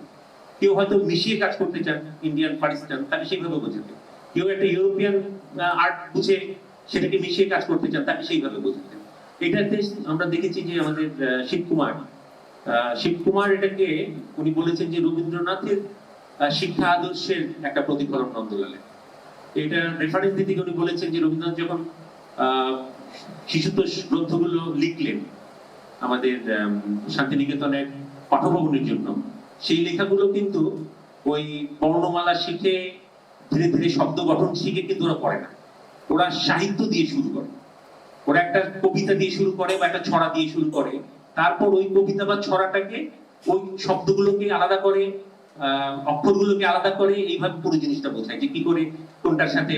যেমন শুরুর দিকে একটা আছে, কাল ছিল ডাল খালি আজ গেল ফুলে ভরে, বল দেখি তুই মালি হলো তাতে কেমন করে।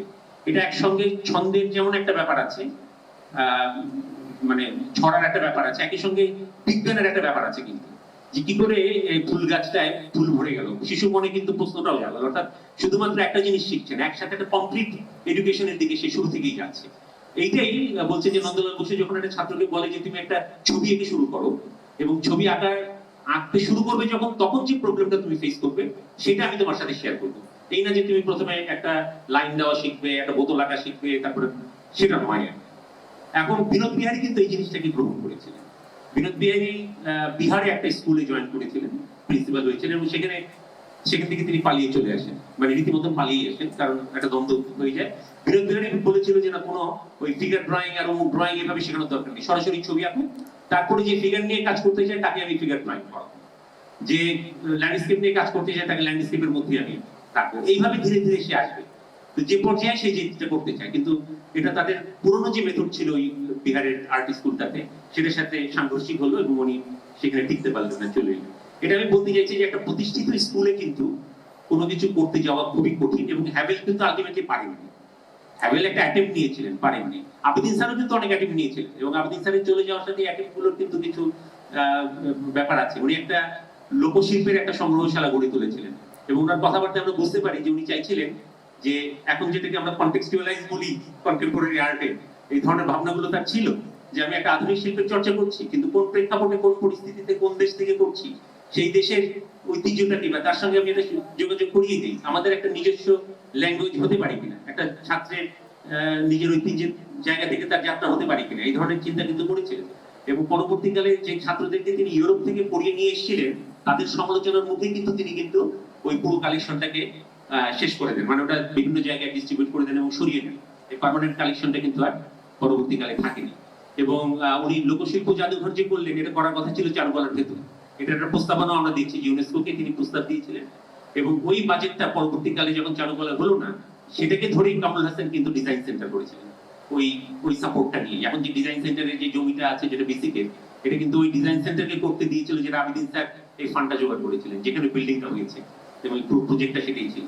তো সুতরাং এই আন্ডারস্ট্যান্ডিং আমার মনে হয় ওই সময়ে আমরা খুব একটা আশ্চর্য হব না, কারণ তখন শুধু তার ক্ষেত্রে না, এটা অনেকের ক্ষেত্রেই এই সমস্যা ছিল। কন্টেম্পোরারি চিন্তা ভাবনা বলতে আমরা কি বুঝি, তার মধ্যে আমরা যে মেইন স্ট্রিমের আর্ট বলছি, আমরা প্রান্তিক মানুষের শিল্প বলছি, এই জায়গাগুলো কিন্তু এখনো আমরা যে জায়গা থেকে বলি, এই শব্দগুলো ব্যবহার করি, সেটাও কিন্তু পাশ্চাত্যে। আমাদের দেশে যদি বেশিরভাগ মানুষের কোন জায়গায় ইনভলভমেন্ট, সেই জায়গা থেকে যদি প্রশ্ন করি, বেশিরভাগ মানুষের ভোটে যদি সরকার হয়ে থাকে, তাহলে বেশিরভাগ মানুষের নিয়ন্ত্রণে যে শিল্প আছে বা সম্পর্ক আছে, ওই শিল্পটাই তো মূলধারার শিল্প হওয়ার কথা ছিল। কিন্তু আমরা যে জায়গাটায় অত্যন্ত বিচ্ছিন্ন কিছু সংখ্যক মানুষের যে জায়গাটায় বিচরণ, সেটাকে আমরা মূলধারার শিল্প বলে ধরে নিচ্ছি। কিন্তু আমাদের মাথায় রাখতে হবে যে আবেদিন স্যার যখন চারুকলা করলেন, আর্ট কলেজ করলেন, সেখানে কিন্তু উনি কলেজ লেভেলে আসবার সময় উনি কিছু বিষয় যুক্ত করেছিলেন। এক হচ্ছে মৃৎশিল্পকে যুক্ত করেছিলেন, প্রথম মৃৎশিল্প। এটা কিন্তু একটা সাংঘাতিক ব্যাপার। গোটা বেঙ্গলে কিন্তু, বেঙ্গলের আর্ট যদি আপনি ধরেন, তার সব থেকে স্বাতন্ত্র যদি থাকে, বড় বৈশিষ্ট্য এবং যেটাকে একেবারে ইউনিক বলবার মতো আছে, সেটা কিন্তু আমাদের মৃৎশিল্প বেঙ্গলের। এই জায়গাটা কিন্তু উনি আইডেন্টিফাই করেছেন, এবং এটা শুধু 63-তে আমাদের খুলেছেন, কলেজ হয়েছে।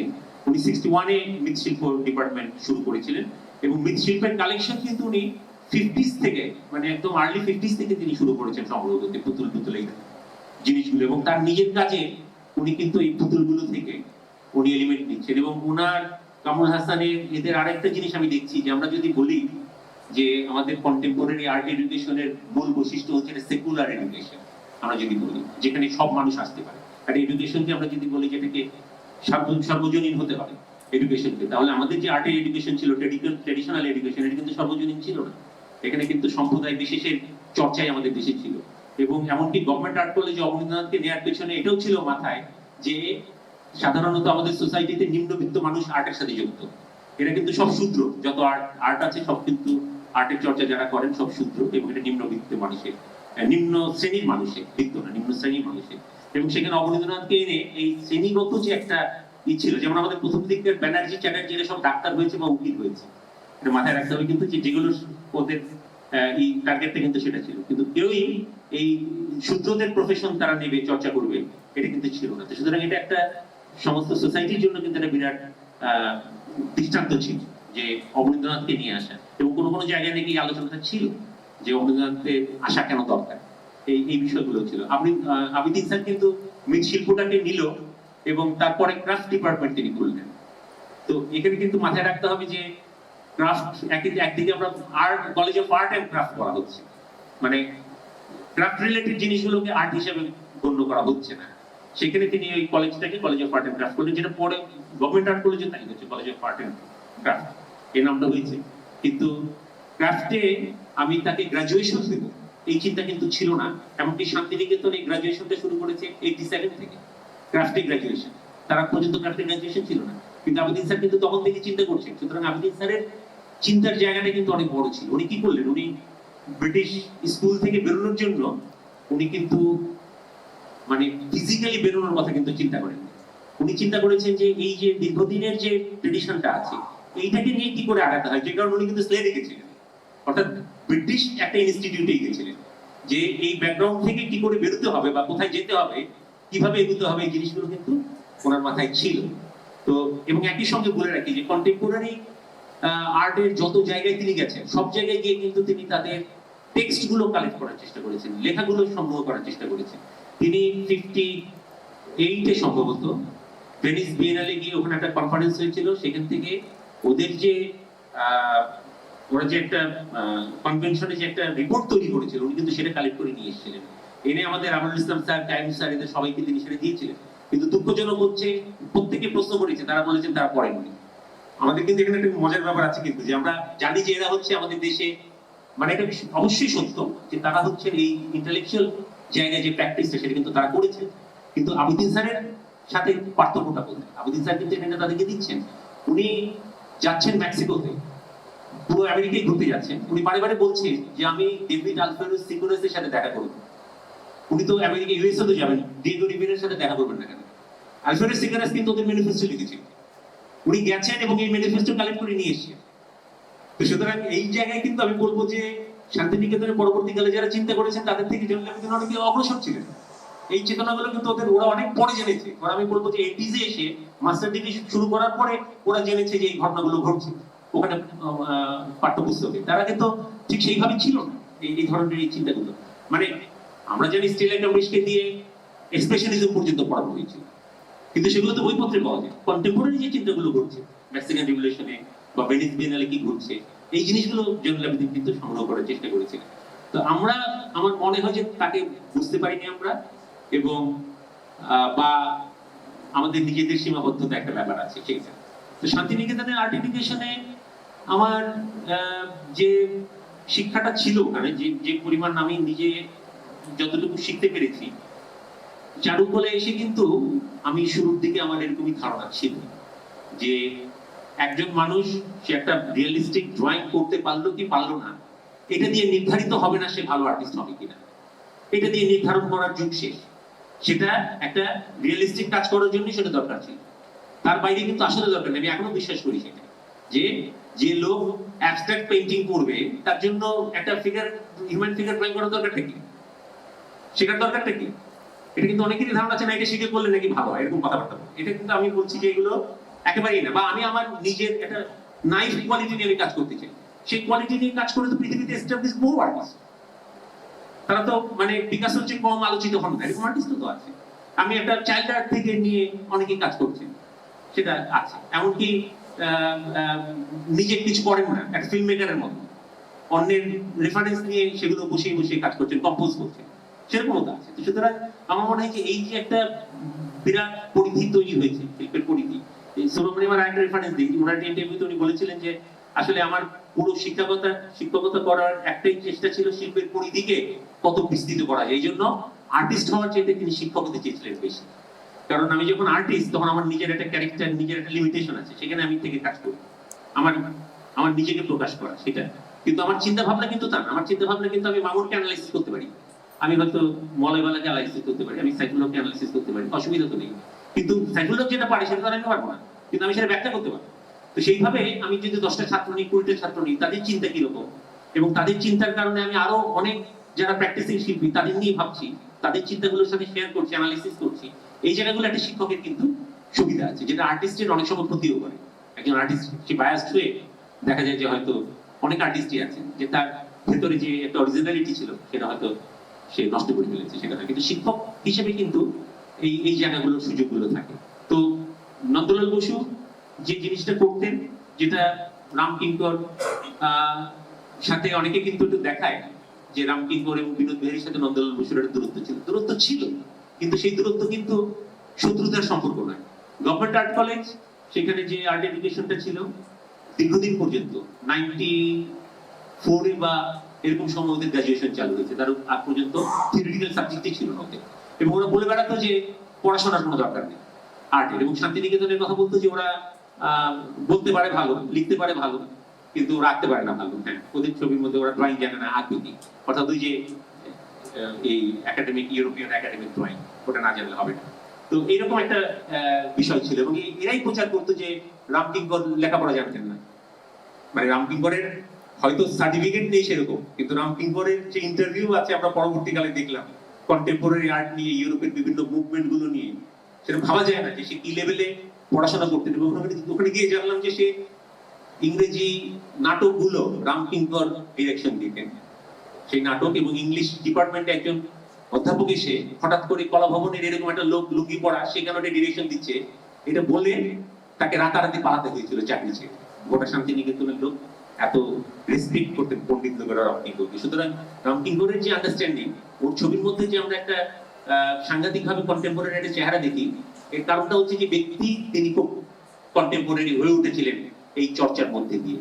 তো ওইটা তখন আমরা ফিল করলাম যে আসলে কন্টেম্পোরারি আর্ট করতে গেলে আমাকে নিজেকে কন্টেম্পোরারি হতে হবে। আমি যদি কন্টেম্পোরারি আর্ট ওয়ার্ল্ড সম্বন্ধে কিছু না জানি, তাহলে আমার ঐতিহ্য বলে, আমার এক্সপিরিয়েন্স বলে আমি কন্টেম্পোরারি প্রেক্ষাপট উপস্থাপন করবো কি করে? এই জায়গাটায় বিরাট একটা ঘাটতি আমি ফিল করলাম যখন ঢাকায় আসলাম, যে এইখানে কিন্তু কোনো চর্চা হচ্ছে না। থিওরিটিক্যাল সাবজেক্ট গুলো যারা পড়াচ্ছে, তারা যা পড়ায় তার সঙ্গে আমি আমার যে শিল্পীদের কাজের কথা বলছে তার সাথে রিলেট করতে পারি না। খালি সন্তানিক বলা হচ্ছে বা এই ধরনের বলা হচ্ছে, কিন্তু ভিজুয়াল ল্যাঙ্গুয়েজ যে অ্যানালাইসিস করা যায়, ভিজুয়াল ল্যাঙ্গুয়েজ যে আমি আমার ছাত্রের সামনে তুলে ধরতে পারি যে কেন এই ল্যাঙ্গুয়েজটা পাল্টে যাচ্ছে, এরকম হচ্ছে, তার কনসেপ্টটা কি, এই জায়গাগুলো ছিল না। এবং এই জায়গার জন্য যে ধরনের এডুকেশন দরকার, সেই এডুকেশন আমি বলবো যে এখনো পর্যন্ত আমরা আসলে করতে পারিনি। এটা বিচ্ছিন্নভাবে সম্ভব না। একটা ছাত্র সে যে পড়ছে, এতগুলো শিক্ষকের আন্ডারে কাজ করছে, সেটা কিন্তু আমি নিজে ফিল করেছি। এমনকি শান্তিনিকেতনের প্রবলেম হতো, আমি কিন্তু একজন গাইডের আন্ডারে কাজ করেছি। তো একজন গাইডের আন্ডারে কাজ করতে আমার সুবিধা হয়েছে, কারণ 10 জন গাইডের 10টা লেভেল, 10টা দৃষ্টিভঙ্গি, সেটাতে খুব কনফিউজ হতে হয়। নিচের দিকে হয়তো কাজে দিতে পারে, যখন একটা ছেলে তার নিজের রাস্তা খুঁজে পাচ্ছে না, তখন হয়তো কাজে দিতে পারে যে 10 জন গাইডের সাথে কাজ করছে।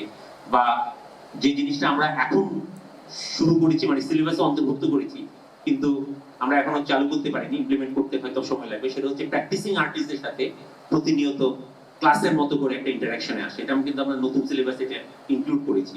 প্র্যাকটিসিং আর্টিস্ট শুধু না, আর্টিস্ট, ফিল্ম মেকার, ফটোগ্রাফার, এদেরকে নিয়ে আসা এবং তারা তাদের কাজ দেখাবেন, বলবে, ছাত্ররা প্রশ্ন করবে, এর মধ্যে দিয়ে একটা আন্ডারস্ট্যান্ডিং হওয়া। কারণ এটা মাথায় রাখতে হবে কিন্তু যে আমি একজন শিক্ষক মানেই কিন্তু আমি যে খুব ক্রিয়েটিভ আর্টিস্ট সেটা নাও হতে পারে। কারণ আমার যে রেজাল্টটা দিয়ে আমি এখানে শিক্ষক হয়েছি, সেই রেজাল্টটা হচ্ছে একটা ট্রেডিশনাল মেথড, যেটা দিয়ে আমার ধারণা যে ক্রিয়েটিভিটিকে জাজ করা যায় না। ক্রিয়েটিভিটি কোন ইনস্টিটিউট আসলে এটা বলে অনেকে যে ইনস্টিটিউট কিন্তু একটা ক্রিয়েটিভ পারসনকে তৈরি করে না। ইনস্টিটিউট একটা অ্যাটমসফিয়ার দিতে পারে, ইনস্টিটিউট তাকে হেল্প করতে পারে, কিন্তু অনেক ক্ষেত্রে দেখা যায় যে এই একাডেমিক এডুকেশনটা উল্টো করে। সে ভালো ছাত্র হওয়ার জন্য, ভালো ফল পাওয়ার জন্য যদি 5 জন শিক্ষক মিডিয়কার বা তার চেয়েও নিচের লেভেলের শিক্ষক থাকে, তার কাছে ভালো হওয়ার চেষ্টা করে এবং তার ডিরেকশন অনুযায়ী তারা কাজ করে। এইভাবে এটা করতে গিয়ে, ভালো রেজাল্ট করতে গিয়ে ওর ভেতরের যে মানে কোয়ালিটিটা ছিল, সেটা অধিকাংশের ক্ষেত্রে নষ্ট হয়। এই জন্য ডক্টর জনক ঝঙ্কার নার্জারির একটা ছিল, খুব রিমার্কেবল একটা ছিল, যে আর্ট ইনস্টিটিউট গুলো হচ্ছে ক্রিয়েটিভ আর্টিস্টদের নষ্ট করার জায়গা হয়ে গেছে। উনি বলে একটা বিতর্ক তৈরি করেছিলেন, কিন্তু আলটিমেটলি কিন্তু সত্য যে একজন ক্রিয়েটিভ লোকের সাথে টাচে যদি আমি না থাকি, তাহলে আমি কি করে ক্রিয়েটিভ হবো? যে লোক নিজে বিশ্বাস করে না, একটা ইন্ডিভিজুয়াল এক্সপ্রেশনকে বিশ্বাস করে না, বা তার যে একটা চিন্তার জায়গা আছে সেটাকে বিশ্বাস করে না, তাহলে আমার মনে হয় যে এটা বিরাট সমস্যা। এটা কিন্তু আমার একটা শিক্ষকের দ্বারা সম্ভব না, এটা সোসাইটির কিন্তু ব্যাপার। আপনি খেয়াল করবেন যে যে জায়গায়, যে সমস্ত দেশে এই ধরনের ক্রিয়েটিভ আর্টিস্টরা সামনে চলে এসেছে, সেই ধরনের দেশে কিন্তু ইন্ডিভিজুয়ালের ওপিনিয়নের একটা মূল্য আছে, একটা বাচ্চার ওপিনিয়নের মূল্য আছে তার ফ্যামিলির ভেতর, একটা ছাত্রের ওপিনিয়নের মূল্য আছে তার শিক্ষকের কাছে, একটা ভোটারের মূল্য আছে তার এমপির কাছে, একটা জনগণের নাগরিকের মূল্য আছে তার শাসকের কাছে। এগুলো কিন্তু ইন্ডিভিজুয়াল ব্যক্তির যে চিন্তা করার একটা রাইট আছে, এটাকে আমরা বিশ্বাস করি। সুতরাং এইগুলো কিন্তু একটা ঘটনা, যে ফ্যামিলি থেকে বাচ্চাটা এসছে, সেও কিন্তু ততটা সেইভাবে গ্রহণ করবে না আমি যতই তাকে ইন্ডিভিজুয়ালিটির যেমন পোলট্রির মুরগিগুলো দেখবেন খাঁচা থেকে বের করে দিলে কিন্তু আবার খাঁচার ভিতরে ঢুকতে চায়। সুতরাং এগুলো কিন্তু ব্যাপার আছে একটা, যে আসলে সে একটা এক ধরনের কন্ডিশনের মধ্যে পড়ে যায় সে। তো সুতরাং এই সবকিছু মিলে আসলে হতে হবে। আমার মনে হয় যতবার এই ধরনের কোনো ঘটনা ঘটেছে সেটা কোনো একটা ইন্ডিভিজুয়াল ইনস্টিটিউট বা ব্যক্তি বিশেষের ঘটেনি। আপনারা মুক্তিযুদ্ধের আগে থেকে দেখবেন আমাদের যে সমস্ত টার্নিং পয়েন্ট গুলো আছে, স্বদেশী আন্দোলনের সময় একটা, আমাদের ভাষা আন্দোলনের সময় বলবো আরেকটা, আমাদের মুক্তিযুদ্ধ পূর্ব অবস্থায় একটা, সবগুলো কিন্তু একটা জেনারেশনের চেতনাগত একটা যে কি বলবো পরিবর্তন এসছে এবং ইন্টারাকশন হয়েছে পরস্পরের মধ্যে, তার মধ্যে দিয়ে কিন্তু এসছে। আপনি দেখবেন যে প্রতিটা জায়গায় কিন্তু তাই হয়েছে। এটা 90-এরও একটা আমি বলবো যে একটা জেনারেশন তৈরি হয়েছে, আমাদের 71-ও একটা বা তার আগে পরে একটা জেনারেশন তৈরি হয়েছে, ওই যেটা বললাম যে পার্টিশনের সময়। সুতরাং এটা একটা কালেকটিভ চেতনার জায়গা ডেভেলপ করার ক্ষেত্রে এই কালেকটিভ একটা মুভমেন্টেরও একটা আমার মনে হয় বিরাট ভূমিকা আছে। ব্যক্তি আলাদা বিচ্ছিন্ন, আমি হয়তো আমার বিচ্ছিন্ন চেতনা বা স্বতন্ত্র চেতনার প্র্যাকটিস আমি করছি, কিন্তু এটাকে এগিয়ে নেওয়ার জন্য আমার একটা অ্যাটমসফিয়ার দরকার আছে এবং আমার একটা কালেকটিভ এক্সপেরিয়েন্সের দরকার আছে। তো এই জায়গাগুলো আমরা তখন ফিল করলাম এবং আমার মনে হয় যে পরবর্তীকালে কি ঘটেছে, টুরিও হয়তো কিছু বলেছে, লালানগো বলেছে যে চেষ্টা যে চলছে না তা না, কিন্তু দুজন একজনের চেষ্টায় অনেকটাই, যেমন আমি যে সিলেবাসটার কথা বললাম, এই সিলেবাসটা আমার মনে হয় আজ থেকে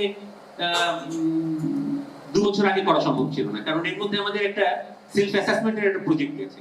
সেখানে যে প্রশ্নগুলো এসেছে, এই প্রশ্নগুলোর উত্তর দিতে গিয়ে দেখা গেল যে যারা মনে করেন যে ছবি আঁকলেই চলবে, পড়াশোনার দরকার নেই, তারা এর ধারের কাছে আসেন। এই এই এই প্রপোজাল গুলো তৈরি করা, এই নতুন করে সিলেবাস তৈরি করা, নতুন এডুকেশন কি হবে, এই ধারে কাছে তারা আসেনি। ফলে এইটার একটা বেনিফিট আমরা পেয়েছি যে ঠিক যারা চিন্তা করে বা যাদের চিন্তা করবার একটা ইচ্ছা আছে, তারাই এই কাজগুলোর সাথে যুক্ত হয়েছে এবং কতটা সমসাময়িক করা যায় এবং প্রয়োজন পড়েছে। যেহেতু আমরা ইন্টারন্যাশনাল রেটিং এর কথা বলছি, সেজন্য পৃথিবীর বিভিন্ন দেশের এই কারিকুলাম গুলো নিয়ে এসে আমাদের দেখতে হয়েছে, হাঁটতে হয়েছে। আর তার মধ্যে স্লেটের সঙ্গে কাজটা আমরা বলবো যে এটা একটা বিরাট টার্নিং পয়েন্ট আমাদের জন্য। এটা আজকে সুমন যেভাবে ভাবছে, এটা আমার মনে হয় যে স্লেটের সাথে আমাদের এই যদি কাজটা না হতো, সুমনের মতন একটা ছেলে হয়তো আমরা পেতাম। তো দেখি পরে আরো কি আলোচনা করা যায়, এটা আমার এক্সপেরিয়েন্সের কথা। ধন্যবাদ স্যারকে। তো আমরা আর কয়েকটা বিষয় নিয়ে একটু আলাপ করে একটু মুক্ত আলোচনাতেও যাব। তো স্যারের কথাতেও যেটা আসলো যে আসলে আমাদের এই যে থিওরির প্রতি যে এক ধরনের অনাগ্রহ, এর পেছনে ঐতিহাসিক বোধহয় একটা কারণও আছে। কারণ আমরা দেখি যে ইতালিতে বা ফ্রান্সে যখন শিল্প শিক্ষা প্রতিষ্ঠান গড়ে উঠছে, সেই চিন্তা ভাবনার পেছনে কিন্তু তত্ত্ব একটা বড় কাজ করেছে, বা প্রতিষ্ঠান প্রতিষ্ঠার ক্ষেত্রে তার একটা তত্ত্বীয় ভিত্তি একটা বড় ঘটনা ছিল। কিন্তু আমাদের এখানে যখন ব্রিটিশরা প্রতিষ্ঠান প্রতিষ্ঠা করছে, তারা কিন্তু ওই কতটা তত্ত্বীয় ভাবে সেটাকে যথার্থ প্রতীয়মান করবে তার থেকে তাদের কিছু চাহিদার জায়গা ছিল, সেটা পূরণ করাটাই ছিল। কিন্তু আজকের বাস্তবতায় যখন আমরা দেখি যে এখন তো আমরা উপনিবেশের আসলে আন্ডারে নেই, তো সেই ক্ষেত্রে আসলে আমাদের শিল্প শিক্ষা প্রতিষ্ঠানগুলোর এক ধরনের তত্ত্বীয় ভিত্তি তৈরি করার বা তার এক ধরনের তত্ত্বীয় প্রাসঙ্গিকতা তৈরি করার ক্ষেত্রে আমরা মানে সেই চাহিদাটা কতটা অনুভব করছি বা সেখানে কতটা অংশগ্রহণ করতে চাইছি, বা সেখানে আসলে আমাদের ভাবনার জায়গাগুলো কিভাবে কাজ করছে, সেটা নিয়ে একটু কথা বলতে চাইবো। ডক্টরিয়া পাখিটা তত্ত্বীয় আমার কাছে মনে হয় যে আমাদের শিল্প শিক্ষা প্রতিষ্ঠানের বেসিক যে জায়গাটা একটা আমাদের এক ধরনের ঘাটতি বলবো, সেটা হলো যে আমাদের তত্ত্বের কথা কেউ, আমার কাছে মনে হয় যে দর্শনগত ভাবে আমরা কোন দিকে যেতে চাই, আসলে আমাদের উদ্দেশ্যটা কি, সেটা দার্শনিক দিকটা কি, সেই ব্যাপারে আমাদের খুব স্পষ্ট ধারণা। এইটা বোধ হয় সব থেকে বড় সমস্যা। মানে কথা বলি, হ্যাঁ, এবং সাম্প্রতিক বিশ্বের দিকে আমরা তাকাই, তাহলে কিন্তু শিল্পটাও শিল্পের প্রতি মানুষের সমাজের দৃষ্টিভঙ্গি অনেক পাল্টে গেছে। আগে যেভাবে শিল্পী আলাদা, শিল্পী একেবারে আসলে ওই প্রশিক্ষিত বা শুধু শিল্প চর্চাই করতে এরকম একটা ধারণা ছিল মানুষের। এখন কিন্তু দেখা যাচ্ছে যে যারা আসলে শিল্পী হিসেবে কোনো প্রশিক্ষণ প্রাপ্ত নয়, তারা হয়তো সম্পূর্ণ অন্য একটা কোনো ডিসিপ্লিনে প্রশিক্ষিত, তারাও শিল্পকর্ম করছে, কারণ আসলে শিল্পের ক্ষেত্রটা পাল্টে গেছে। এখন প্রশ্ন হলো যে আমরা যে শিক্ষা প্রতিষ্ঠানে আছি, স্ব শিক্ষা প্রতিষ্ঠানে, সেখানে আমরা আসলে কিভাবে অ্যাড্রেস করছি যে জগৎটা পাল্টিয়েছে, সেটাকে আমরা আদৌ ধর্তব্যের মধ্যে নিচ্ছি, বা জগৎ মানে যেটা অনেক ক্ষেত্রে দাঁড়ায় যে শিল্পের জগৎও যদি ধরি, মানে যাবতীয় জগৎ নাও যদি ধরি, শিল্পের জগতে কিন্তু এখন অনেক গুণগত পরিবর্তন এসছে।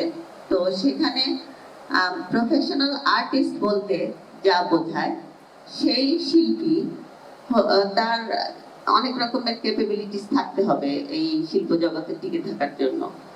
তো আমরা আসলে বিশ্বায়নের যুগে আমরা আমাদের শিক্ষার্থীকে কিসের জন্য প্রস্তুত করব, এইটা মনে হয় সব থেকে ইম্পর্টেন্ট প্রশ্ন। আমরা কি শিল্পীদেরকে ভবিষ্যতে কি বলবো, মানে অনুকরণ ধর্মী শিল্প কর্ম করবে, তারা করে খাবে, যেটা আসলে আমাদের সবসময় শুনতে হয় যে আমাদের দেশের অর্থনৈতিক অবস্থা যেমন, যে আমাদের ছাত্ররা, আমাদের শিক্ষার্থীরা যেন এখান থেকে পড়ে কিছু করে খেতে পারে। তো আমরা একটা এক ধরনের কম্প্রোমাইজের মধ্যে, মানে খুবই আমার ক্ষুদ্র পরিসরে চলে আসতে চাই যে আমাদের বিভাগে খুব কম্প্রোমাইজের মধ্যে আমরা চিন্তা করেছি যে আমরা মানে দু ধরনের শিক্ষার্থীদেরকেই আসলে মাথায় রেখে আমাদের শিক্ষা কার্যক্রমটাকে সাজাবো। কিন্তু বেসিক প্রশ্ন হলো, আমার মনে হয় যে আমাদের শিক্ষা প্রতিষ্ঠানের দর্শনগত দিকটা কি, আমরা আসলে মানে শিক্ষার্থীদেরকে কোন দিকে নিতে চাই। আমরা কি তারা করে খাবে সেভাবে চাই, অর্থাৎ তারা মিডিয়াতে কাজ করবে, প্রেসে কাজ করবে, এখানে কাজ করবে, নাকি আমরা তাদেরকে আসলে জগতে শিল্পী হিসেবে প্রতিষ্ঠিত দেখতে চাই? এটা আর কি আমার কাছে মনে হয় যে একটা ভাববার বিষয়। ধন্যবাদ তরি আপা। তো মামুন ভাই। অনেক শ্রোতা তো বিরক্ত হয়ে যেতে পারে একটা এত কথা শুনতে। তা আমার তরির সাথে আমার খুব একটা মত পার্থক্য নেই। মূল দিনতা এটাই যে আমাদের চিন্তার কাঠামো থেকে আমরা শিল্পকে কিভাবে বিবেচনা করি বা শিল্প শিক্ষাকে কিভাবে বিবেচনা করতে চাই, এইটা খুবই জরুরি প্রশ্ন আসলে। সেই আলোকেই কিন্তু আমাদের শিক্ষা ব্যবস্থাপনা, আমাদের প্যাডাগজি বলি, কারিকুলাম বলি, সেটা নির্মিত হওয়া প্রয়োজন। প্রথমত হচ্ছে আসলে আমাদের দৃষ্টিভঙ্গিটা কি, আমরা আসলে কি চাই, এইটি সত্যিকার অর্থে গোড়া থেকেই কিন্তু এই সমস্যাটা ছিল। একটা আমার এক বন্ধু তারেক মাসুদ ফিল্ম মেকার, ও বলতো খুব পরে হাসি সহকারেই বলতো যে এখানকার মুসলমানরা শব্দ শুনে শুনে মুসলমান। তা আমার মনে হয় আমাদের শিল্প শিক্ষা চর্চার ক্ষেত্রে অনেক ক্ষেত্রেই শুনে শুনেই সত্যিকার অর্থে একটা, এটা যে একটি অ্যাস্ট্রোলজির অংশ, এর মধ্যে যে অন্থোলজি রয়েছে, মানে দার্শনিক যেসব পরিভাষা রয়েছে, সেগুলো তো এমনি নয়। একটা শিল্প যখন কর্ম তৈরি হয়, সেটা ইমেজ হোক বা অবজেক্ট হোক, সেটি একটি সত্তা ধারণ করে। এখন এই সত্তাটি কিভাবে নির্মিত হয়, এবং এই সত্তাটি নির্মাণ করার যে ভাষা কাঠামো, এটি তো আমার মনে করি শিক্ষা প্রতিষ্ঠানের মধ্যে থাকা দরকার। তো সেই জন্যই আমার মনে হয় এটি বহু আগেই দার্শনিক হ্যাগেলও বলেছেন যে হয়তো শিল্প চর্চা করার জন্য দার্শনিক হওয়া দরকার নেই, কিন্তু শিল্প বোঝা এবং ব্যাখ্যা করার জন্য একটি দার্শনিক পরিমণ্ডল দরকার, দার্শনিক পাঠাতন দরকার। আমাদের মনে হয় সেই পাঠাতনটি এখনো আসলে সত্যিকার অর্থে নির্মিত হয়নি। এর সাথে প্রাসঙ্গিকতা যুক্ত। আসলে প্রাসঙ্গিকতা নিয়ে তো আমরা মনে হয় অনেকভাবেই কথা বলেছি।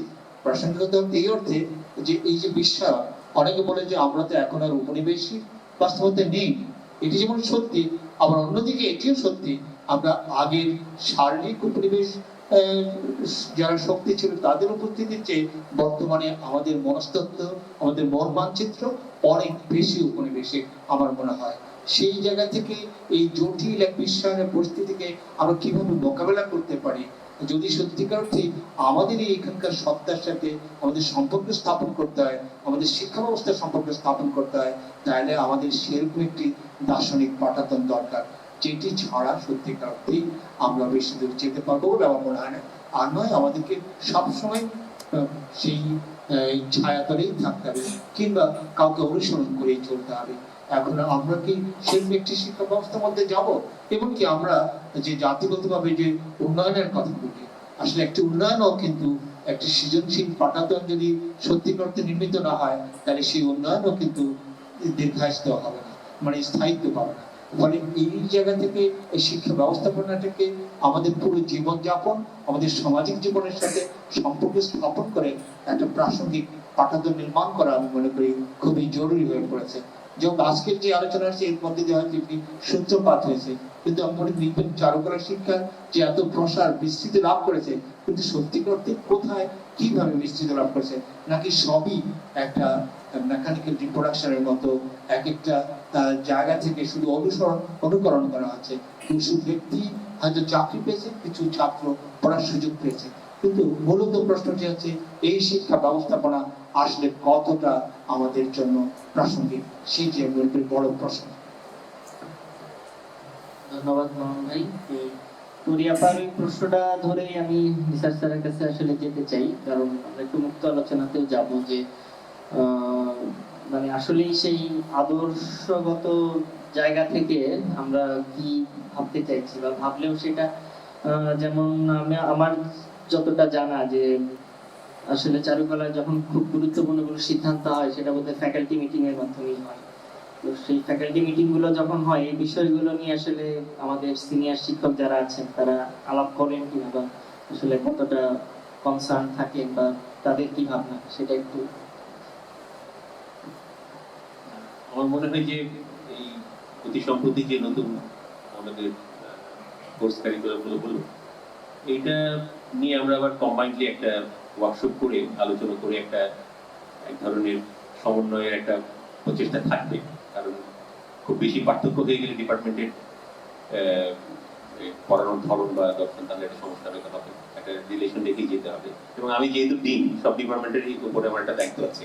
আমি আমার ডিপার্টমেন্ট নিয়ে শুধু ভাবতে পারবো না, টুরির হয়তো সেই সুবিধা আছে ওর ডিপার্টমেন্ট নিয়ে ভাবতে পারবে, কিন্তু আমার সবগুলো ডিপার্টমেন্টের দায়িত্ব আবার আমার উপর পড়বে। সুতরাং আমাকে ওরা যদি অনেকটা এগিয়ে যায়, আমাকে পেছনেরটার সাথে যেন বেশি কি না হয়ে যায়, কিছুটা হয়তো টান দিয়ে ধরতে হবে, লাগাম টেনে ধরতে হবে। তো যাই হোক, কিন্তু বেসিক জায়গাগুলোতে বিরাট সমস্যা। তো আমরা বড় প্রবলেম হচ্ছে আমাদের স্কুল কলেজ লেভেলে কোনো আর্ট এডুকেশন নেই। এটা হচ্ছে সবচেয়ে বড় সমস্যা। যখন চারুকলায় ঢুকে ওকে আমার যে কোনো আর্টই বলি না কেন, আমি একটা বেসিক থেকে তাকে শুরু করতে হবে। এটা আর্ট কি, এটাই এই প্রশ্নটা পরিষ্কার না হয়ে সে আসছে কিসের ভিত্তিতে, সেই যে রেজাল্টটা ম্যাট্রিক ইন্টারমিডিয়েট করে এসছে তার ভিত্তিতে সে এখানে অ্যাপ্লাই করছে। তারপরে তার থেকে আমি বের করবো কি করে, একটা চারুকলায় যেভাবে ড্রয়িং শেখানো হয় সেই পদ্ধতিতে একটা ড্রয়িং দিয়ে তাকে আমি নিচ্ছি, আলাদা করছি। একটা জেনারেল একটা প্রশ্ন করছি, বড় আমার মনে হয় প্রশ্নটা আমাদের অনেক বেশি কাজে দেয়, কারণ সেখানে কন্টেম্পোরারি আর্ট, লিটারেচার, নানান কিছু প্রশ্ন থাকে, তার ইভেন ট্রেডিশনাল অ্যানসিয়েন্ট সব সিভিলাইজেশনের নানান কিছু থেকে প্রশ্ন থাকে। ওইটা বড় অনেকটা আমার মনে হয় বাঁচবার ক্ষেত্রে জরুরি। এবং এই বোধগম্যতা যাদের ভালো, তারা মনে হয় অনেক ভালো আর্টিস্ট হিসেবে বেরোতে পারেন। কিন্তু ভালো নাম্বার পেয়ে যায় যারা খুব ভালো একটা রিয়েলিস্টিক ড্রয়িং ফিগার রাখতে পারে, তারা অনেক বেশি নাম্বার পেয়ে যায়। এবং আমরা ঢুকবার পরে দীর্ঘদিন পর্যন্ত এরাই ভালো ছাত্রী হিসেবে আমাদের কাছে গণ্য হয়। তো এটা হচ্ছে মানে মেলাতে হবে, শুধু আমাদের চারুকলাটা কি হলে হবে না, আমার স্কুল কলেজের এডুকেশনটাও আমাদের ইউনিভার্সিটিতে যাওয়ার উপযুক্ত করতে হবে। একটা ছেলে যখন অঙ্ক নেই, সে ঢাকা বিশ্ববিদ্যালয়ে ম্যাথমেটিক্সে পড়ছে, অঙ্ক নিয়ে পড়েনি, সম্ভব? সে ফিজিক্স নিয়ে পড়েনি, ঢাকা বিশ্ববিদ্যালয়ের পদার্থবিজ্ঞান বিভাগে সে অ্যাপ্লাই করেছে, ভর্তি হবে বলে, এটা সম্ভব নাকি? ঠিক এই জিনিসটা আমাদের করতে হচ্ছে। একটা বিরাট গ্যাপ কিন্তু এখানে রয়ে গেছে। আমি যে তাকে ফার্স্ট ইয়ার সেকেন্ড ইয়ার থেকে পৃথিবীর বিভিন্ন দেশে তাকে যে তার নিজের মতো করে কাজ করতে দিচ্ছে বা আরো হায়ার চিন্তা ভাবনাগুলোর সাথে তার সাথে শেয়ার করছে, এগুলো তো সম্ভব না তার সাথে শেয়ার করা। সুতরাং এরকম একটা বিরাট ঘাটতি থেকে আমাদের ইউনিভার্সিটি লেভেলের এডুকেশনটা শুরু হচ্ছে। এটা পূরণ করার জায়গাটা প্রথম ভাবতে হবে, এটা হলো একটা। দ্বিতীয়ত আমার মনে হয় যে আমরা যখন ওই সেলফ অ্যাসেসমেন্টের জায়গাটা পড়তে গেলাম, দেখলাম অনেকগুলো প্রশ্ন আছে। তার মধ্যে একটা হচ্ছে যে এখানে যে ছাত্ররা আসে তাদের স্টেক হোল্ডার গুলো কারা। সেখানে আমাদের অ্যাডভার্টাইজিং ফার্ম আছে, আমাদের বুটিক গুলো আছে, আর্ট গ্যালারি গুলো আছে, আর্ট স্কুল গুলো আছে, এমনকি জেনারেল এডুকেশনে যে আর্টের সাবজেক্ট আছে, নিচের দিকে বাচ্চাদের ছবি আঁকা টাকা, তারাও তো স্টেক হোল্ডার। এখানে এতগুলো জায়গায় তারা যাচ্ছে, সুতরাং এই এডুকেশনে আমরা কি তাদেরকে এই কিছু দিতে পারছি? কারণ দেখা যায় যে ক্রাফট ডিপার্টমেন্ট থেকে পাশ করে সে হয়তো কোনো বুটিকে চাকরি পেলো না, আরো চাকরি পেলো পেন্টিং থেকে পাশ করে। তার মানেটা হচ্ছে আইদার পেন্টিং ডিপার্টমেন্টের ছেলেপেলেরা অনেক বেশি ক্রিয়েটিভ, অথবা ক্রাফট ডিপার্টমেন্টে কিছু শেখায় না, দুটোর একটা, ওটা কাজে লাগে না। তো সুতরাং এইরকম একটা অবস্থার মধ্যে কিন্তু আমাদের এতগুলো ডিমান্ড পূরণ করবার আছে। এখন আমার যেটা মনে হয় যে ইনস্টিটিউট এরকমও হতে পারে, আগে যেটা ছিল যে তার একটা চরিত্র নিয়ে দাঁড়ালো যে এই ইনস্টিটিউটটা, যেমন যে আর্ট স্কুল, এটা ছিল ইউরোপীয় একাডেমিক ধাঁচে ছবি আঁকার জন্য খুব ভালো, এবং ওরা ওই স্কিল থেকে সিনেমা ব্যানার টানার এই ধরনের একটা মফস্বলী একটা বিষয়কে ধরে ওরা কন্টেম্পোরারি আর্টের দিকে যেত, এবং এক ধরনের ল্যাঙ্গুয়েজ তারা ডেভেলপ করেছিল ওখানকার বেশ কয়েকজন আর্টিস্ট। কিন্তু ওই রিয়েলিস্টিক স্কিলটা এখন আমরা চারুকলা কিন্তু তাই দিচ্ছি। আপনারা যদি দেখেন যে আমাদের পেন্টিং ডিপার্টমেন্টের অন্তত ছেলেপেলেরা যে সমস্ত পেন্টিং গুলো করে অ্যাপ্রিসিয়েশন পায়, সবই হচ্ছে একটা রিয়েলিস্টিক স্কিল ডেভেলপ করা ছেলে, সে নতুন ভাবে কিভাবে ভাববে, এবং বেশিরভাগই হচ্ছে ফটো ইমেজ গুলো নিয়ে তারা কাজ করে। তো সুতরাং আমাদের যে একাডেমিক স্কিলটা, যেটা ইউরোপীয় আর্টের যে ট্রেন্ডটা আছে, এইটারও একটা পসিবিলিটি এখানে আছে, কিন্তু নেই যে তা না, এটারও তো একটা পসিবিলিটি আছে। এটা নিয়েও কন্টেম্পোরারি কোনো একটা উপস্থাপনা বা সেভাবে চিন্তা করা যেতে পারে। কিন্তু মুশকিলটা হয়ে গেছে যে একটা ইনস্টিটিউট তো তার এডুকেশনটা হতে হবে মুক্ত, অর্থাৎ একটা ছেলে যেভাবে ভাবতে চায় সেইভাবে ভাববার একটা সুযোগ আছে এখানে, এবং সেই ভাবনাটা শেয়ার করার মতো এখানে শিক্ষা পদ্ধতি এবং শিক্ষক আছে। বিষয়টা হচ্ছে সেটা। সুতরাং আমরা 10 জন শিক্ষক আছি, 10 রকম ভাবতেই পারি, কিন্তু কোন শিক্ষক যদি মনে করে যে আমি যেটা ভাবছি সেটাই হচ্ছে একমাত্র ভাবনা, এটা কিন্তু আমার মনে হচ্ছে বড় প্রবলেম একটা। যে শিক্ষক যেভাবে ছবি আঁকেন, এমনকি আমি বলবো খুব সম্মানিত একজন শিক্ষক আছেন শান্তিনিকেতনের যোগেন চৌধুরী, তিনি একটা এক্সিবিশন করেছিলেন, সেখানে দুটো তার খুব ভালো একাডেমিক ড্রয়িং দিয়েছেন। পরে তাকে প্রশ্ন করা হয়েছিল যে আপনি এই দুটো ড্রয়িং দিলেন কেন? বলে আমি যেভাবে আঁকি লোকের ধারণা আমি ড্রয়িং পারি না।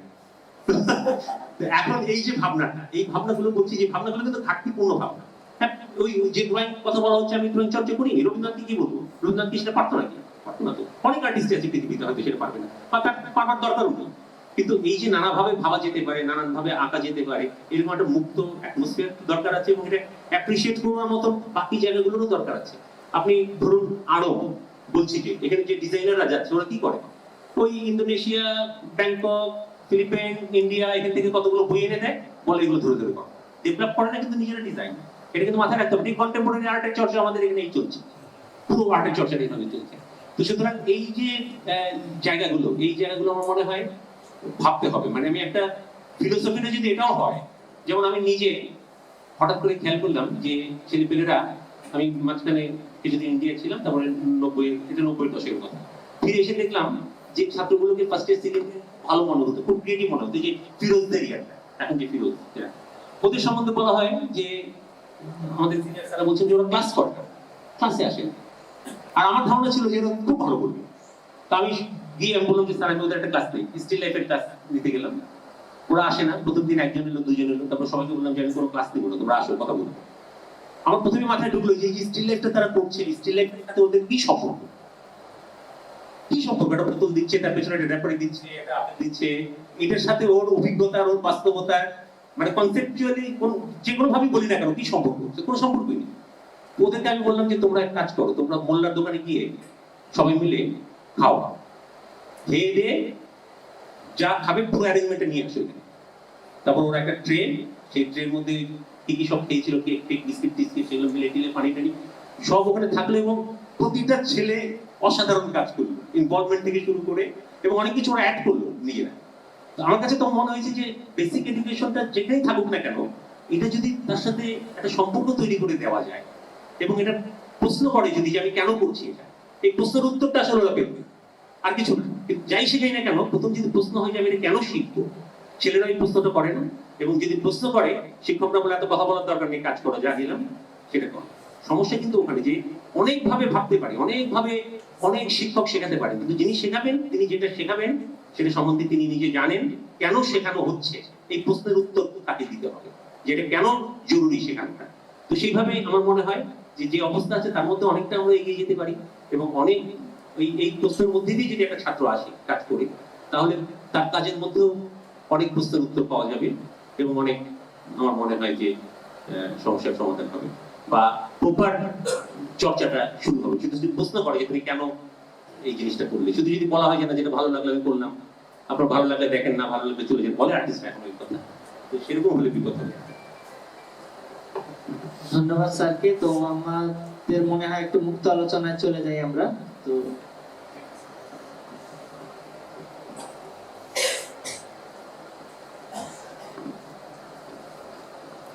নমস্কার, আমি সুমন বৈদ্য, আমি প্রভাষক, কার্যকলা বিভাগ, ঢাকা বিশ্ববিদ্যালয়। আমি আসলে স্যারের কাছে আবদার করব বা রিকোয়েস্ট যাই বলেন যে আপনার এই কথাগুলো স্যার চারুকলাতে সব শিক্ষক এবং সব স্টুডেন্টদেরকে নিয়ে এই কথাগুলো আমরা আবার শুনতে চাই চারুকলায়।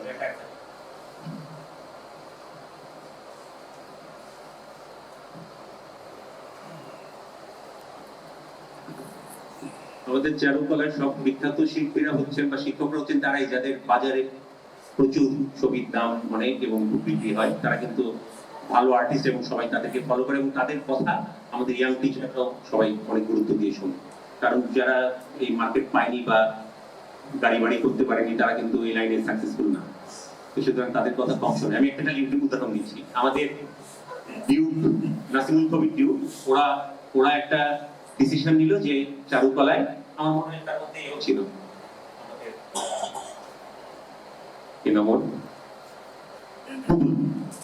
এরা সবাই মিলে যে প্রচুর ছেলেপেলে ইনস্টলেশন করছে গোটা চারুকলায়, ওরা ইনস্টলেশন ধর্মী কাজ করবে এবং এটা যেদিন উদ্বোধন হবে আমি উদ্বোধন করবো। তো আমি ওদেরকে প্রথমে বললাম যে না ভাই, আমাকে এর মধ্যে আনবে না, আমি বরং বলি আইদার হামিদুজ্জামান যিনি এই ধরনের কাজ প্রথম চেষ্টা করেছিলেন করতে, আর না হলে এমনকি কালিদাস কর্মকারকে নিয়ে এসে অনেকে পছন্দ করে না, কিন্তু তবুও একটা আছে, মানে যৌক্তিকতা আছে, তার অভিজ্ঞতাগুলো তিনি যখন বলবেন এরা সেটা থাকবে। আমি তো এই ধরনের কাজ খুব একটা করিনি, যেগুলি যারা প্র্যাকটিসিং তাদেরকে নিয়ে আসা। তো তারপর আমাকে বলতে হয়েছিল কিছু, তো সেখানে আমি জাস্ট একটা জিনিস বলেছিলাম, ওখানে আমাদের সব শিক্ষকরা ছিলেন, গুরুত্বপূর্ণ শিক্ষকরা সবাই ছিলেন। আমি বলেছিলাম যে চারুকলা যখন শুরু হয়েছিল ঢাকায়, তখন জেনারেল আবেদিন একটা রুমের মধ্যে শুরু করেছিলেন এবং সেখানে কোনো তত্ত্বীয় বিষয় পড়ানো হতো না, হাতে কলমে কাজ করতো তারা যার যার মতন করে সেখান থেকে, এবং ওনার হাতে লেখা একটা সার্টিফিকেট দিতেন। এটা কিন্তু কোনো স্বীকৃত সার্টিফিকেট ছিল না, হাতে লেখাটা সার্টিফিকেট দিতেন। এর বহু পরে কিন্তু ওই কলেজ হওয়ার পরে ওই সার্টিফিকেট গুলো স্বীকৃত হলো, তারপরে ইনস্টিটিউট হলো, তারপরে ইউনিভার্সিটি হলো। কিন্তু এখনো আমরা দেখছি ওই যে যারা হাতে লেখা সার্টিফিকেট দিয়ে প্রথমে এক রুমে কাজ করেছিলেন আমরুল ইসলামরা, তারা যে লেভেলে এডুকেটেড এবং আর্টের আন্ডারস্ট্যান্ডিং তাদের যে লেভেলে, আমরা বিশ্ববিদ্যালয়ের পর্যায়ে এসে কিন্তু সেই লেভেল অ্যাচিভ করতে পারি না। তো তার মানে কি হচ্ছে দেখি, এটাই যদি হয় তাহলে আমরা কেন এত ইউনিভার্সিটি লেভেল আসার দরকার ছিল? আমরা তো আবেদিন স্যারের ওই স্কুলে থাকলেই হতো। বিশ্ববিদ্যালয়ে বলছি কিন্তু বিশ্বে কি হচ্ছে সেগুলো সম্বন্ধে আমাদের কোনো মাথা ব্যথা নেই বা আমরা সেদিকে তাকাচ্ছি না, আমরা গুলশানের দিকে চেয়ে আছি। এই যে কথাটা বলেছিলাম গুলশান মার্কেটের দিকে, এই যে কথাটা বলেছিলাম, এরপরে আমাকে এসে আমার ডিপার্টমেন্টে রীতিমতো একটা বিক্ষোভের মুখে পড়তে হলো আমাদের শিক্ষক, মানে আমার রীতিমতো উইথড্র করছি এরকম বলবার মতন বাকি ছিল আর কি। তো এই হচ্ছে পরিস্থিতি। এটা কিন্তু ব্যক্তি বিশেষ বলছে একটা কথা, সেই কথাটা আমার আমি বলবো এটা একটা, এই কথাটা যে কাজে দেয়নি তা না, এই কথাটার প্রেক্ষিতে এতগুলো টিচার বিরক্ত হলেন বা করলেন, এটা তো একটা নিশ্চয়ই কথাটার একটা আছে, এফেক্ট হয়েছে। কিন্তু বলছি যেটা বলিনি যে তা না, এই কথাগুলো বলেছি। এবং আরো একটা মজার ব্যাপার বলি, আমি কিন্তু চারুকলায় বহু বড় বড় ব্যক্তিকে এনে লেকচারের ব্যবস্থা করেছি এবং সেখানে অধিকাংশ শিক্ষক ছিলেন না। এবং আমার পেন্টিং ডিপার্টমেন্টের তো প্রায় বলতে গেলে কেউই ছিল, খুব অল্প একজন দুজন ছিল, তারা থাকেন না, অন্যান্য কয়েকটা ডিপার্টমেন্টে থাকে। তো এই হচ্ছে অবস্থা, এবং পেন্টিং ডিপার্টমেন্ট হচ্ছে লিড দেয় চারুকলাকে, এবং সব জায়গায় কিন্তু সেটাই বলা যে চারুকলা সব থেকে বড় ডিপার্টমেন্ট, 200-র উপরে ছাত্রছাত্রী পেন্টিং ডিপার্টমেন্টে। একটা আলোচনার মধ্যে জাস্ট খেয়াল করবে যে 14 জন শিক্ষক আছে, কয়জন শিক্ষক সেখানে থাকে যায়, অথচ আমি কিন্তু বহু বড় বড় লোকজনকে নিয়ে এসেছি, তারা বক্তৃতা দিয়েছেন সেখানে, এই বক্তৃতাগুলো শুনতে আসে না। সেই জন্য এটা চারুকলায় বলি আর যেখানেই বলি, এগুলো কিন্তু আমি বলবো যে তারা বোঝেন না যে তা না, তারা বোঝেন বলে এইভাবে রিয়াক্ট করেছে। তারা কিন্তু বোঝেন, তাদের কিন্তু নিজেদের এটা এক ধরনের নিরাপত্তাহীনতা বোধ করেই কিন্তু এই রিয়াক্ট করেছেন, নাহলে করতেন না।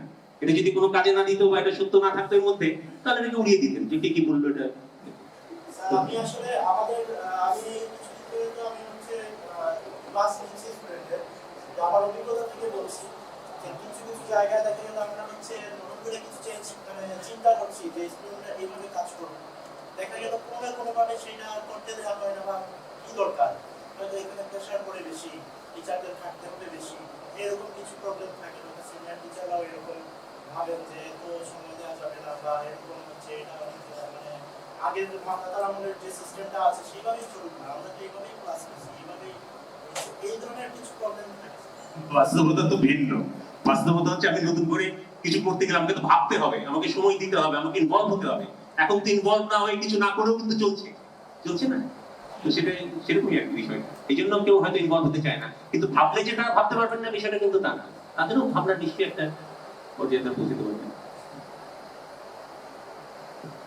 স্যার আরেকটা প্রশ্ন, আরেকটা হচ্ছে ক্লাস মানে যারা ভর্তি হয় চারুকলায়, আমার এই অভিজ্ঞতা থেকে দেখলাম যে প্রত্যেক ইয়ারের কিছু স্টুডেন্ট ওরা চারুকলায় আসলে ভর্তি হওয়ার পর ওরা চিন্তা করে বিসিএস, মানে প্রত্যেক ইয়ারে আমার 15 স্টুডেন্ট আছে, সেই 15 এর মধ্যে 3-4 জন 5 জন এরকম স্টুডেন্ট থাকে প্রত্যেক ইয়ারে, ও চারুকলার ছবি আঁকার কোনো ইচ্ছা নাই, তার জাস্ট হচ্ছে বিসিএস কিভাবে নিবে ওই ধরনের চিন্তা ভাবনা। না, আমি তো আগেও বলেছিলাম যে প্রক্রিয়া আমরা নেই সেই প্রক্রিয়া কিন্তু যারা বিসিএস এ ভালো করবে তারা চারুকলাতে ভালো করবে, কারণ তার রেজাল্ট একটা বিশাল নাম্বার, কিন্তু সে কি ফলাফল করেছে তার একটা বিশাল ম্যাট্রিক ইন্টারমিডিয়েট কি করে এসেছে সেটার একটা বিরাট নাম্বার আছে, ওটা দিয়ে অনেক পেছনের দিকটা কোনো মতে পাস করেছে তারা কিন্তু চলে আসে সামনে। সুতরাং ওই বিসিএস এর সিস্টেমে কিন্তু আমাদের ঢাকা বিশ্ববিদ্যালয়ের পরীক্ষা টরীক্ষাগুলো নেওয়া হয়, এই জায়গাগুলোতে একটু ভিন্ন করতে হবে। যেমন অন্যান্য দেশে পোর্টফোলিও দিয়ে জমা দিয়ে কিন্তু নেয় যে সে কিরকম কাজ করে। এখন আমাদের এখানে আমাদের শিক্ষক হয়েছে নন নেট পোর্টফোলিও দিয়ে, এক্সিবিশনে ছবি ঝুলছে, ছাত্র গিয়ে বলছে যে এটা আমার কাজ। তো এই হচ্ছে অবস্থা। তো পোর্টফোলিওতে গেলে কি দাঁড়াবে আমাদের? এগুলো বহু কিছু আসলে বাস্তব পরিস্থিতি ভিন্ন, অনেক অনেক অন্যরকম, এগুলো তো বলবো কি। এইটা একটা ঘটনা। আরেকটা ঘটনা হচ্ছে আমরা বলছি যেটা আগেও বলেছি, এটা পোর্টফোলিও থাকা মানে কি? থাকা মানে সে দীর্ঘদিন থেকে চর্চা করে চারুকলায় ঢুকবার আগে তার একটা আর্টের চর্চা আছে যেটা আমার সামনে উপস্থাপন করছি। এই চর্চার কোনো সুযোগ স্কুল কলেজে নেই। আমরা যেভাবে পড়াই, আমরা অনেক কথা বলি, সমালোচনাও যারা করি তারাও কিন্তু তাদের ছেলেদেরকে সেই স্কুলেই পড়াই, জিপিএ 5 পাবে কি করে সেটাই কিন্তু চেষ্টা করি। তারা যারা সমালোচনা করছে তারাও কিন্তু এই ট্র্যাপের মধ্যে পড়ে গেছে।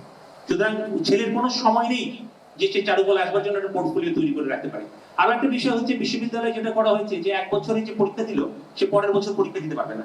আর আমরা দেখি অন্যান্য ইউনিভার্সিটিতে সে গ্রাজুয়েশন করে এসে আবার ফাইন আর্ট নিয়ে পড়ছে। তো সুতরাং তার যে এই লেভেল থেকে যখন সে আসে তার যে আন্ডারস্ট্যান্ডিং এবং তার যে দীর্ঘদিনের ইচ্ছা, কি পরিমাণ ইনভলভমেন্ট, সেটা তো একটা নতুন ছেলে যে এলো সেরকম হবে না। এমনকি আমরা ডিপার্টমেন্ট গুলো নিচ্ছি ফার্স্ট ইয়ারে ঢুকেই কত বড় একটা ঘাটতি রয়ে গেছে যে আমি যখন ফার্স্ট ইয়ারে ঢুকছি তখন আমি ডিসাইড করছি সিরামিক্স নিবো না, পেন্টিং নিবো না, গ্রাফিক ডিজাইন নিবো। যে ছেলে স্কুলে কিছুই পড়েনি তাকে ডিসাইড করতে হচ্ছে। আর আগে ছিল কিন্তু 2 বছর পড়তো, সে জানতো, তারপরে সে যেত। সুতরাং বিশ্ববিদ্যালয়ের এই ফ্যাকাল্টি হওয়ার পরে আমরা আরো পিছিয়ে গেছি, মানে এটাতে আরো এগিয়ে যাওয়ার কথা ছিল কিন্তু আমাদের এটাতে আরো পিছিয়ে গেছে। এইরকম অনেক ধরনের একটা ঘাটতি না, কিন্তু বহু রকম ঘাটতি, এবং এটা থেকে বেরোনোর উপায় খুব সোজা হবে না। হ্যাঁ, এটি সত্যি। এই যে প্রাচ্য কলা বিভাগ, এটা যদি আমরা বুঝতে চাই যে বাংলাদেশে এই ঢাকাতে একটি ইনস্টিটিউট, তার একটি প্রাচ্য কলা বিভাগ, তাহলে অন্য বিভাগগুলোকে, তাহলে প্রাচ্য কলা কি শুধুমাত্র একটি স্টাইল নাকি এটি শিক্ষার একটি বিভাগ? এই প্রশ্নগুলোতে আসে। এরকম প্রত্যেকটা ডিপার্টমেন্টগুলি বা ইনস্টিটিউটগুলি প্রত্যেকটার মধ্যেই এরকম নানা রকমের অসঙ্গতি রয়েছে। ধরুন একটি ডিপার্টমেন্ট, সেটি একমাত্র টেকনিক্যাল, সেখানে হয়তো শুধুমাত্র এচিং শেখানো হবে, অ্যাকর্ডিং শেখানো হবে, কিন্তু তার সাথে শিল্প এবং সৃজনশীলতার সম্পর্কটি কোথায়? সেইটি আমার মনে হয় মৌলিক জায়গা যেখানে আমাদের অ্যাড্রেস করা এখন জরুরি। আর অন্যান্যগুলোতে সামাজিক সমস্যা, যেগুলি আমাদের ডিন সাহেব বললেন যে এটা সামাজিক সমস্যা, এটা পুরো রাষ্ট্রের ব্যবস্থাপনার সাথে সম্পর্কিত, রাষ্ট্রের শিক্ষা ব্যবস্থাপনার সাথে সম্পর্কিত, সমাজের মানুষের বা জনপদের মানচিত্রের সাথে সম্পর্কিত। ফলে এটি এককভাবে আসলে এটিকে কোনো প্রতিষ্ঠান আসলে সম্পূর্ণ পরিবর্তন ঘটাতে পারবে না। এটি একটা দীর্ঘ প্রক্রিয়ার মধ্যে দিয়ে আসলে যেতে হবে। সেইটা শুধুমাত্র একটি চারুকলা শিক্ষা প্রতিষ্ঠানে কারিকুলাম বা প্যাডাগজি চেঞ্জ করে ফেললেই সবকিছু পাল্টে যাবে আমার মনে হয় না। তার সাথে যদি আমরা ঢাকা বিশ্ববিদ্যালয়ের শিক্ষা ব্যবস্থাপনা দেখি, কিংবা বাংলাদেশের যত বিশ্ববিদ্যালয়গুলো আছে, তাদের যে শিক্ষা দর্শন এবং চিন্তা, কাঠামো রয়েছে, সেগুলো কি, সেগুলো তো আলটিমেটলি ইভেন আজকে যে অ্যাসেসমেন্ট হচ্ছে সেটাও যদি দেখি, আমরা দেখি যে একটি কর্পোরেট ওয়ার্ল্ডকে কিভাবে সার্ভ করা যায়, তার ডিভাইস কিভাবে তৈরি করা যায়, সেই প্রক্রিয়াই চলছে। সেগুলোই একটি শিক্ষা কার্যক্রম। আর এখানে সৃজনশীল শিক্ষা পদ্ধতি বা এর জায়গাটাই খুব ক্ষীণ, খুবই অল্প। আমরা এরকম একটি প্রায় 17 কোটি লোক বাস করি, সত্যিকার অর্থে আমাদের মানুষের চাহিদার সাথে কিন্তু আমাদের সৃজনশীলতার সম্পর্ক রয়েছে। তাও মানে জিনিসটা হয়তো আমরা তো আর এখানে 3 জনে বসে সমাধান দিতে পারবো না, কিন্তু আপনারা সকলেই সেটার অংশীদার হতে হবে। আমার মনে হয় প্রত্যেকেরই ভূমিকা পালন করতে হবে। আর এই শিক্ষক নিয়োগ বা শিক্ষার্থী আসা, এগুলোর সাথে অনেক জটিল সম্পর্ক রয়েছে, এগুলোর সাথে রাজনীতির সম্পর্ক রয়েছে। একজন শিক্ষক কিভাবে নিয়োগ পায়, এটি যেমন একটু আগে উনি বললেন, একটা হচ্ছে যে একাডেমিক একটি কোয়ালিফিকেশন, আবার আরো অনেক কিছু কার্য ভূমিকা থাকে। ফলে এইগুলো একটা খুবই জটিল প্রক্রিয়া যে আমরা 3 জন বসে সমাধান করতে পারবো তা না, কিন্তু আমরা কতগুলো প্রশ্ন উত্থাপন করতে চাই যে সত্যিকার অর্থে, যেটি লারক সেলিমও বলছে, যে আমাদের শিক্ষা কার্যক্রম বা শিক্ষা ব্যবস্থাপনার জন্য একটি দার্শনিক পাঠাতন খুবই গুরুত্বপূর্ণ। যে আমরা একটি শয়তানকে হটাবার জন্য একটি ইসলামিক সোর্ড নিয়েছিলাম, পরবর্তীতে সেই ইসলামিক সোর্ড আমাদের গলায় পেয়েছে। ফলে কিন্তু ওদের যে চলচ্চিত্রের ভাষা আমরা পরবর্তীতে দেখলাম, একদল ইরানিয়ান চলচ্চিত্রকার আসলো, তারা কিভাবে এরকম একটি পরিস্থিতিকে নেগোশিয়েট করলো, একটা নতুন ভাষার জন্ম দিল শিল্পকলার ক্ষেত্রে। আমার সেটি একটি পরিণাম। এখন পরিস্থিতি, বাস্তবতা তো সবসময় এরকম। আমরা উইলিয়াম বিকমিনের একটি কথা আমার মনে পড়ছে, এক্সপ্রেশনিস্ট, সে বলছেন যে reality is such a thing এখন এটা আমরা কিভাবে নেগোশিয়েট করব, সেটা ব্যক্তি বিশেষে কিংবা সমষ্টিগতভাবে ইত্যাদি জায়গায় থেকে দেখা রয়েছে। আমার মনে হয় প্রত্যেকে, এটা সিভিলাইজেশন ইতিহাসের মধ্যেই আমরা এর অনেক প্রণিধান আমরা পাবো। আমার মনে হয় সেটা বাস্তবতাই আবার পরবর্তীতে ভবিষ্যতেই বলে দিবে এই পরিস্থিতি আমরা কিভাবে মোকাবেলা করবো।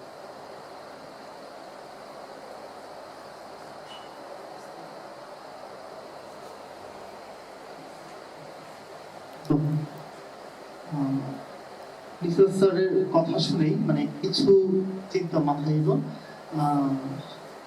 স্যারের সাথে একটু শেয়ার করতে চাই। বলতে গেলে আসলে প্রশ্ন উত্তর ওরকম কিছু নয়। একটি শিল্প মানে বর্তমানে যেটা দেখা যায়, মানে একটি কনসেপ্টের উপরে একটি শিল্পকর্ম দাঁড়ায়। এখন আসলে কোনটি মূল এখানে, এই কনসেপ্টের উপরে শিল্পকর্ম তার রূপ নির্ধারণ করছে, নাকি ওই রূপটি একটা কনসেপ্টকে দাঁড় করাচ্ছে? এটা একটা আমার চিন্তা এসেছে। আরেকটা হচ্ছে, আমরা নতুন আর্ট চর্চা করছি, কিন্তু সমাজ আমাদেরকে কি গ্রহণ করছে? মানে আমাদের মধ্যে কি একটা গ্যাপ সৃষ্টি হচ্ছে? মানে আমাদের মধ্যে কি কোনো মধ্যস্থতাকারী কি সৃষ্টি হচ্ছে? যেমন আমরা অনেক ধরনের শিল্প চর্চা দেখছি, প্রতি বছরই কমপক্ষে 100 হতে 200 স্টুডেন্ট কিন্তু চারুকলা থেকে গ্রাজুয়েশন কমপ্লিট করছে। কিন্তু এই শিল্পগুলো মানুষের কাছে কতটুকু সম্পৃক্ত হচ্ছে? মানে শিল্প বিষয়ক আলোচনার কোনো বিষয় কি নিয়ে আপনারা ভাবছেন? মানে এই জায়গায় যে গ্যাপটি সৃষ্টি হচ্ছে, মানে যেমন একজন বলুন বিসিএস এর কথা, এখন দেশের শিক্ষা ব্যবস্থা নিয়ে যদি কেউ একটি নীতি নির্ধারণ করতে চায়, এখন শিল্পকলার মানুষ যদি ওই জায়গায় না থাকে, তাহলে কিভাবে আমাদের সমস্যাগুলো থেকে উত্তরিত আমরা হব? এই জায়গায় কি আপনি একটু আলোচনা করবেন? মানে এই বিষয়ে আপনি কি ভাবেন?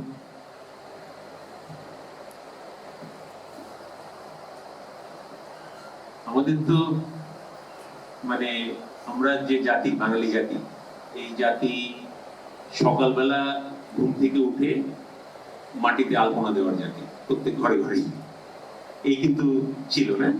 অবসর সময়ে নকশি কাঁথা করার জাতি, বা চোখে থেকে মনে রেখে কোনো কিছু করে দিয়ে লাগানো হয়। আমাদের কিন্তু 12 মাসে 13 পার্বণ ছিল।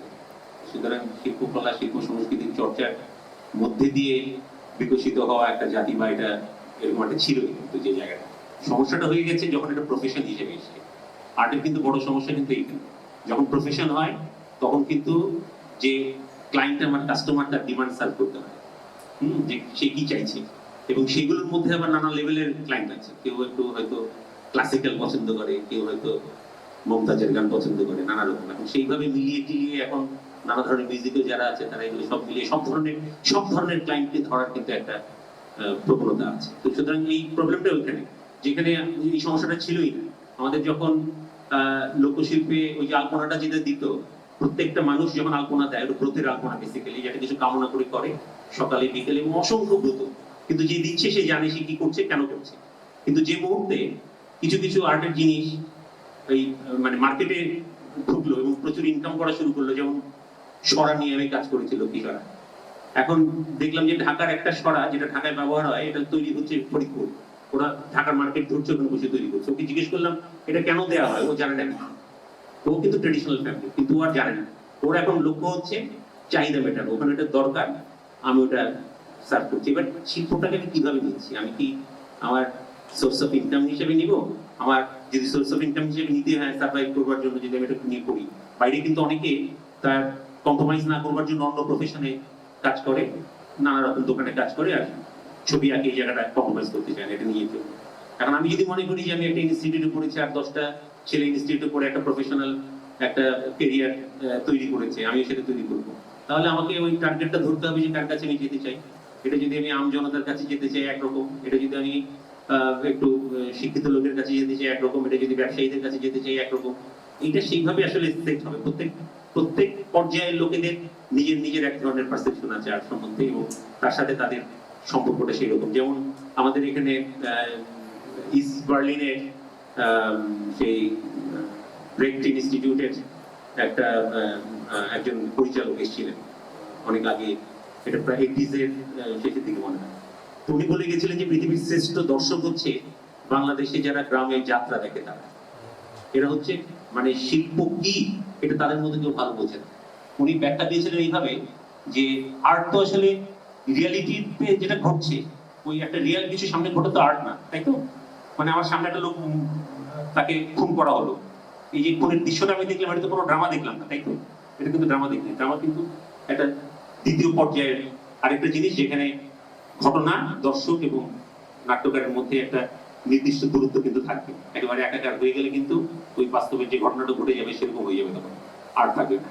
তো ওইটা বলা হচ্ছে যে উনি বলছেন কোন দৃশ্যের অবতারণা নেই, একটা খোলা স্টেজ, তার চারদিকে বসে আছে, এমনকি একটা পুরুষ মহিলা সেজে যাচ্ছে, যে পুরুষ মাটিতে নেমে যখন পাশে বসছে তখন সে পুরুষের মতন ব্যবহার করছে, আর ওই পুরুষ যখন স্টেজে উঠে মহিলার মতন অভিনয় করছে বা কিছু করছে, তখন দর্শক এমন ভাবে একাত্ম হয়ে যাচ্ছে যে সেখানে সে কাঁদছে সেই দর্শকটা।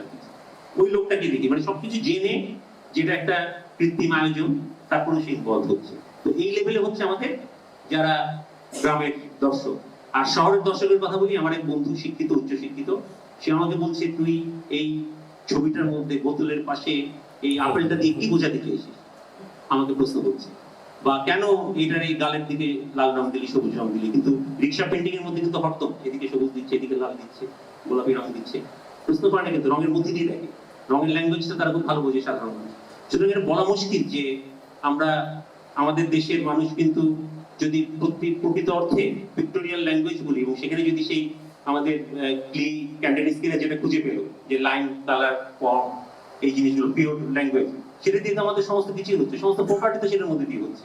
এটা গোটা পৃথিবীতেও সেরকম প্র্যাকটিসটা ছিল। তো সুতরাং সাধারণ মানুষের মধ্যে একটা চর্চা বা বোধগম্যতা এর মধ্যে দিয়ে কিন্তু তৈরি হচ্ছে, সেটা আছে। এখন আমি কি বুঝি, সেটা আমি যে লেভেলে বুঝলাম, যে পর্যায়ে গিয়ে বুঝলাম, সেটা শেয়ার করতে গেলে ওই লেভেলেরই একটা লোক লাগবে।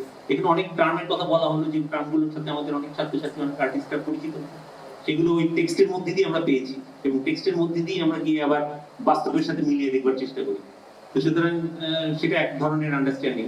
আবার আরেকটা আন্ডারস্ট্যান্ডিং হচ্ছে যেটা বললাম, যে সাধারণ মানুষ সে হয়তো জানে না যে ক্যান্ডেনিস্কি আর পল ক্লি বলে গেছে এগুলো এলিমেন্ট, কিন্তু সে ওটা এনজয় করছে।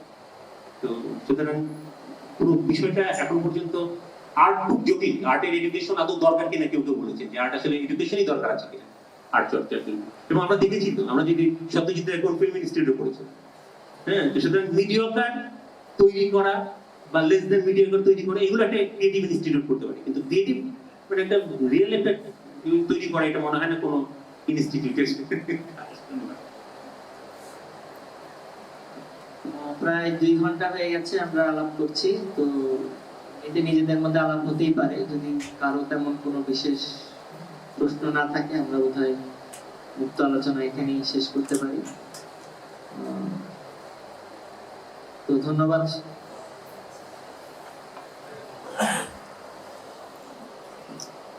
আমার প্রশ্নটা বেশ হিস্টোরিক্যাল। আপনারা যখন কথা বলছিলেন তখন আমার মাথায় খেলছিল যে অনেকটা ইউরোপিয়ান আর্ট ক্রোনোলজির কথা অনেক আসছিল, নিও ক্লাসিক্যাল আর কন্টেম্পোরারি টাইম নিয়ে কথা বলছি জন্য এই টাইমের বিষয়টা আমি আনতে চাচ্ছি আপনাদের আলোচনার মধ্যে। মানে আমাদের এখানে তো অনেকগুলো টেম্পোরালিটি একসাথে কাজ করে, কারণ বাংলাদেশে তো 3টা ক্যালেন্ডার অ্যাটলিস্ট একসাথে পাশাপাশি কাজ করছে, খ্রিস্টাব্দী হিজরি ক্যালেন্ডার, তারপর বাংলা সন ক্যালেন্ডার। তো নিশ্চয়ই অন্য ক্যালেন্ডার গুলোরও এরকম ক্রোনোলজি আছে। মানে ওই নলেজ ট্রেডিশন গুলো থেকে কি পেয়েছি আমরা। তো আমি আসলে জানতে চাচ্ছিলাম যে আপনাদের ইনস্টিটিউশন গুলোতে অথবা ক্লাসে শিল্পকলার মানে ইনস্টিটিউশন গুলোতে কি এই নলেজ ট্রান্সমিশনটা কি হয় নাকি? আর মানে বেসিক্যালি ওই অ্যাস্থেটিক প্রোডাকশনের থিওরি গুলো যেগুলো কলোনিয়ালিজম থেকে আসে নাই সেগুলো ট্রান্সমিশন হয় নাকি? আসলে মানে যখন ওই সার্ভেলেন্সের কথাটা আসলো আমার মাথায় খেলতে শুরু করলো যে এই অঞ্চল এই প্রথম সার্ভেলেন্সের একেবারে ফ্রন্ট লাইনে না, এটা অনেক কলোনিয়াল আমাদের লম্বা একটা ইতিহাস আছে এখানে। মানে ফিঙ্গারপ্রিন্টিং জিনিসটা বেঙ্গল পুলিশ ফোর্স থেকে এসেছিল। তো মানে এটা আনলাম কারণ এটা নলেজ প্রোডাকশনের ব্যাপার। মানে ঠিক যেই ইনস্টিটিউশন গুলো এই কলোনিয়াল নলেজ গুলো এস্টাবলিশ করেছে সেই ইনস্টিটিউশন গুলোই কিন্তু ওই অন্য নলেজ সিস্টেম গুলো ধ্বংস করেছে। তো আমি আসলে জানতে চাচ্ছিলাম যে এখানে চারুকলার এডুকেশন 1948 এর আগে কি ছিল, মানে কলোনিয়াল পিরিয়ডে কি ছিল, কি ইনস্টিটিউশন ধ্বংস করা হয়েছিল যেখানে ওই নলেজ ট্রান্সমিশন গুলো হতো, 1757 এর আগে কি ছিল, এই প্রসঙ্গ কি কোনোদিন আসে নাকি মানে এখানকার ফাইন আর্টস এডুকেশন সিস্টেমে?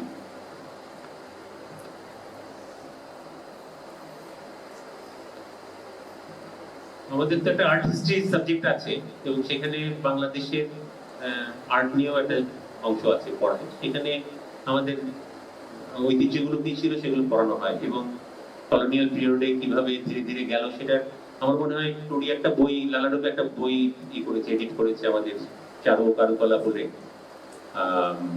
Asiatic society. ওখানে অনেক কিছুই কভার করেছে আমাদের কলোনিয়াল পিরিয়ডে কি ছিল, তার আগে কি ছিল সেগুলো করেছে। এখন আমাদের তো চারুকলায় যারা ভর্তি হয় তাদেরকে আমরা সাজেস্ট করি যে তোমরা এশিয়াটিক সোসাইটির ওই বইটা পড়ো, যারা ভর্তি হয় শুরুতে। সুতরাং আমরা একেবারে যে ওগুলো সম্বন্ধে রাখি না তা না, আমরা কিছু আমাদের প্রশ্নগুলোর মধ্যেও থাকি যে যেখান থেকে একটা ছেলে সচেতন হবে যে আমাদের ট্রেডিশনাল জিনিসগুলো কি ছিল। কিন্তু যে জায়গাটা একটা আমাদের সমস্যা তো আছেই, আমাদের যে ঢাকায় যখন চারুকলার এই আর্ট স্কুলটা হলো, এটা তো কলকাতার অফশুটই করতে পারে, গভর্নমেন্ট আর্ট কলেজে। এবং সেখানে ওরিয়েন্টাল ডিপার্টমেন্ট যেটা বলা হচ্ছে এটা তো আসলে ইন্ডিয়ান আর্ট ডিপার্টমেন্ট ছিল কলকাতায়। ঢাকায় যখন এলো Pakistan period, Indian art department বলে রাখা তো মুশকিল। তখন অবনীন্দ্রনাথ যে ওরিয়েন্টাল আর্টের যে শব্দটা ব্যবহার করেছিলেন সেটাই এলো, কিন্তু বেসিক্যালি চীন জাপানের কিছু শেখানো হতো না।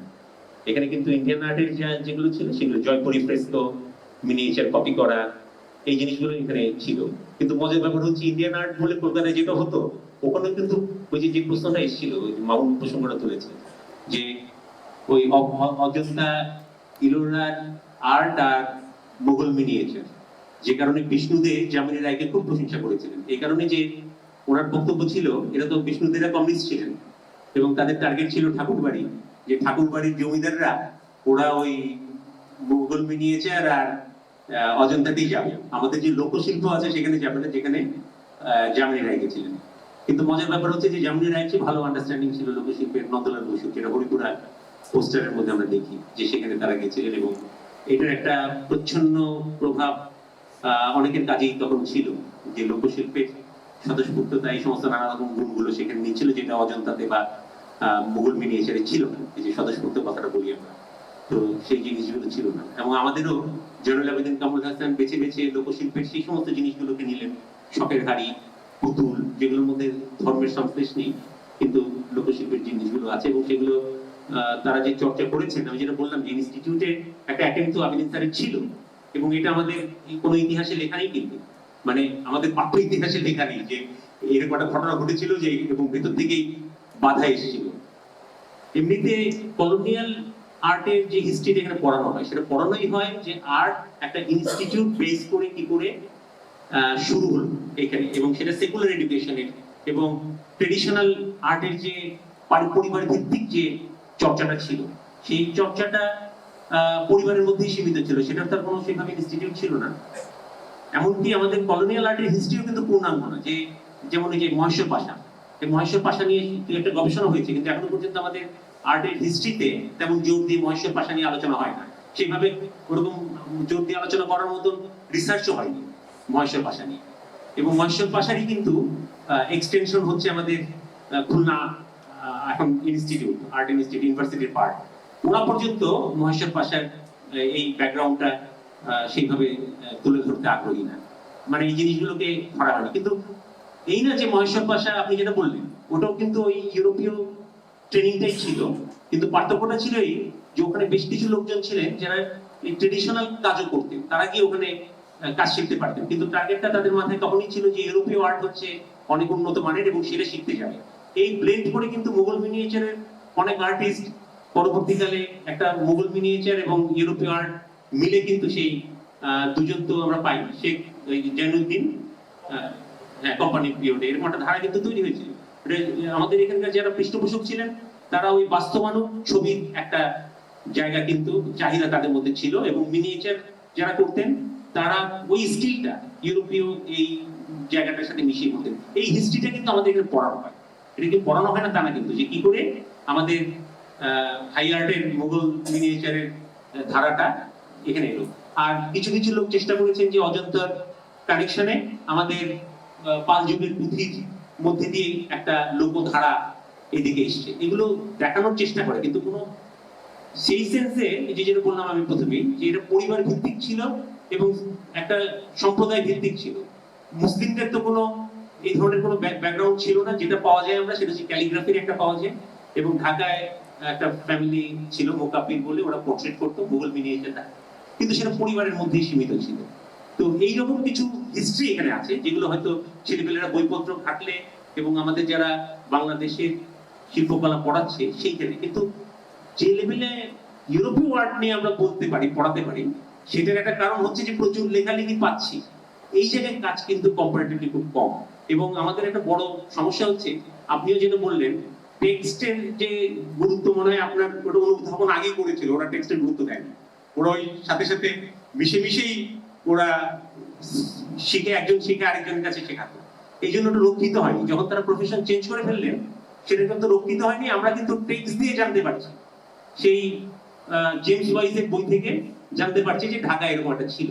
আমরা চার্লস ডয়েলের বই থেকে জানতে পারছি যে আমাদের যে ঢাকার নায়েবে নাজিম ছিলেন তার বাড়িতে অসাধারণ আর্টের কালেকশন ছিল, গোটা ভারতবর্ষে এত উন্নত রুচির কোনো কালেক্টর তিনি দেখেননি। এই কালেকশনটা ঢাকায় ছিল, কিন্তু কোথায় গেছে আমরা জানি না, কারণ টেক্সটের উপর আমাদের বিশ্বাস তখন থেকে নেই। এই কারণে কোনো লিখিত কিছু নেই, এগুলো কোনো ধরনের কোনো রেকর্ডেড হয়নি। এমনকি ঢাকার যে মিনিয়েচার গুলো আছে, যেগুলোকে কোম্পানি আমলের পেন্টিং হিসেবে ধরা হচ্ছে, এই মিনিয়েচার গুলো যারা করেছিল, যিনি গবেষণা করেছেন, তিনি লিখেছেন যে এরা আমাদের এখানকার আর্টিস্টই নয়, তারা হয়তো মুর্শিদাবাদের হবেন, জ্যাকব উনি করেছেন। অথচ জেমস ওয়াইজের বইতে কিন্তু আমরা পাচ্ছি যে ঢাকায় মুকাব্বির বলে একটা ফ্যামিলি ছিল, এবং সেই ফ্যামিলি এই ইউরোপীয় ধাঁচার এবং মিশিয়ে একটা কাজ করতেন। তো সুতরাং গবেষণা যেগুলো হয়েছে, যারা বিশ্বাস আছে টেক্সটের প্রতি, তারাও কিন্তু সেই লেভেলের কাজ করেননি। এই কারণে আমাদের পড়াতে গেলে এই অসুবিধাটা হয়। কিন্তু এখন আমার মনে হয় অনেক ডিপার্টমেন্ট ওরা নিয়ে যায়, যেমন মৃৎশিল্প বিভাগ, তারা কিন্তু কুমারপাড়ায় যাওয়া, ভিজিট করা, দেখা, সেগুলো কিন্তু তাদের একটা আবশ্যক সাবজেক্ট। এখন ক্রাফট ডিপার্টমেন্টের অনেক সুযোগ আছে, তারা করতে পারে। আমরা যেমন দুই একবার অ্যাটেম্প নিয়েছি, করিয়েছি, উড়িষ্যা পেইন্টারদের এনে একটা ওয়ার্কশপ করানো আমাদের ছেলেপেলেদের নিয়ে, সেটা করানো হয়েছে। শম্ভু আচার্যকে নিয়ে করতে পারছি না, কারণ সে এখন ফোক লেভেলে আর নেই, ওনার ছবি এখন 50-60 হাজার টাকা দামের ওগুলো এনে আমরা দেখানো মুশকিল, আর ওকে যে পেমেন্ট আমরা করতে পারবো তাতে সে রাজি না। তো এই লেভেলে আমাদের ফোক পেন্টিং এর অবস্থা চলে গেছে। তো ফলে এই জায়গাগুলোতে ইন্টারাকশনের একটু সমস্যা হচ্ছে। আর তার বাইরে আমরা বলতে গেলে সত্যি কথা কি, ফোক পেন্টিং এর কোনো ট্রেডিশন এখন আর কিছুদিন পরে পাওয়াই যাবে না। যেমন রিক্সা পেন্টিং উঠে যাচ্ছে, এখন প্রিন্ট সেখানে লাগাচ্ছে, সিনেমা ব্যানারের পেন্টিংটা তো উঠেই গেছে। সুতরাং এই জিনিসগুলো সম্বন্ধে অনেক লেখালেখি আছে এবং ছেলেরা পড়ে না যে তা না, অনেকে সেমিনারও করে, সেগুলো আছে। কিন্তু ওটাই বললাম যে আমাদের ওই টেক্সটের অভাবেই আমরা পড়াতে পারি না। ট্র্যাডিশন এবং নন ট্র্যাডিশন বা যেভাবে আমরা নিজেদেরকে বিভক্ত করি, সেখানে আসলে ট্র্যাডিশন তখনই আমরা ট্র্যাডিশন বলে একটা জিনিসকে স্বীকার করি যখন আমরা আসলে ওটার বাইরে চলে গেছি। তার মানে আমরা তখন নিজেদেরকে আধুনিক ভাবি। যতদিন পর্যন্ত আমরা আধুনিক ছিলাম না ততদিন পর্যন্ত ট্র্যাডিশন কিছু ছিল না। যখন আমাদের আসলে লস্ট আওয়ার কানেকশন, তখনই এটাকে ট্র্যাডিশন বলে আমরাকে আলাদা করছি এবং এটাকে আদার হয়ে যাচ্ছে, যেটার সাথে আমাদের আসলে আর সম্পর্ক না। এটাই খেলে আমার মনে হয় যে একটু ইম্পর্টেন্ট ব্যাপার। তো ধন্যবাদ সবাইকে, কারণ আমরা উনি সম্ভবত একটা প্রাক ঔপনিবেশিক জ্ঞানকাণ্ডের কথা বলতে চাইছেন, তাই তো? সেটা আমাদের ইনস্টিটিউটগুলোতে পড়ানো হয় কিনা, তাই না? সত্যি অর্থে এটা এই বাস্তবতা আমাদের এখানে অ্যাকচুয়ালি এখনো পর্যন্ত সেইভাবে প্র্যাকটিস হয় না। এটার কারণ অলরেডি স্যার বলেছে যে ওরকম কোনো টেক্সচুয়াল রেফারেন্স আসলে আমাদের কাছে নেই। কিন্তু আমরা যে এটা বুঝতে পারি না তা না, অলরেডি ওর মধ্যে দিয়ে বলেছে যে আমরা চাই এরকম একটি বাস্তবতা থেকে অতিক্রম করার জন্য আমাদের সত্তার সাথে একটি পুরো বিবেচনা কিংবা এর একটি সম্পৃক্ততা খুব গুরুত্বপূর্ণ। সেখানে এই প্রাক উপনিবেশিক জ্ঞানকাণ্ড খুবই গুরুত্বপূর্ণ। এইটি ম্যাকলাই বলতে পারবে যে কিভাবে যিনি এখানে শিক্ষা ব্যবস্থাপনা কলোনিয়াল পিরিয়ডে চালু করেছেন, উনি জানেন কত হাজার শিক্ষা প্রতিষ্ঠান ধ্বংস করা হয়েছে এখানে এই ভারতীয় উপমহাদেশে, সেটি উনি খুব ভালো করে জানেন। আমার মনে হয় একেবারে যদি আমরা প্রাচীন যুগে দেখি যে সন্তদেরকে কেন্দ্র করেও কিন্তু এক ধরনের চালু করা শিক্ষা ব্যবস্থাপনা ছিল। এই সন্ত যারা সেন্ট ছিলেন, ইভেন যারা এই যে অজন্তা এলোরাতে যারা ইভেন ছবি এঁকেছেন, তার ডিরেকশনে কিন্তু আসলে মূলত সেন্ট রয়েছিলেন, তারাই কিন্তু ডিকটেট করতেন। ফলে যদি আমরা চিত্রকলা বা দৃশ্যরূপকে একটি জ্ঞানকাণ্ডের অংশ হিসেবে দেখি, তাহলে সেখানে তার যে বিন্যস্ততার মধ্যে যে অনুষঙ্গগুলো আছে সেগুলো যদি সেই বিবেচনা নেই, তাহলে আমার মনে হয় সেরকম একটি অস্তিত্ব ছিলই এবং সরঙ্গতা তার একটা অনন্য এক্সাম্পল আমার মনে হয় ভারতবর্ষে, যে এটা বহু আগে থেকেই এখানে নান্দনিক শৃঙ্খলার অনেক অনুষঙ্গ অবস্থান করত। ফলে আমরা এই বাস্তবতা আপনি যে প্রশ্নটি তুলেছেন সেটা আমরা উপলব্ধি করি, কিন্তু এখনো পর্যন্ত তার কোনো দৃশ্যরূপ বাস্তবিকভাবে এখনো প্রতিফলিত হয়নি। হয়তো ভবিষ্যতে হবে। ধন্যবাদ।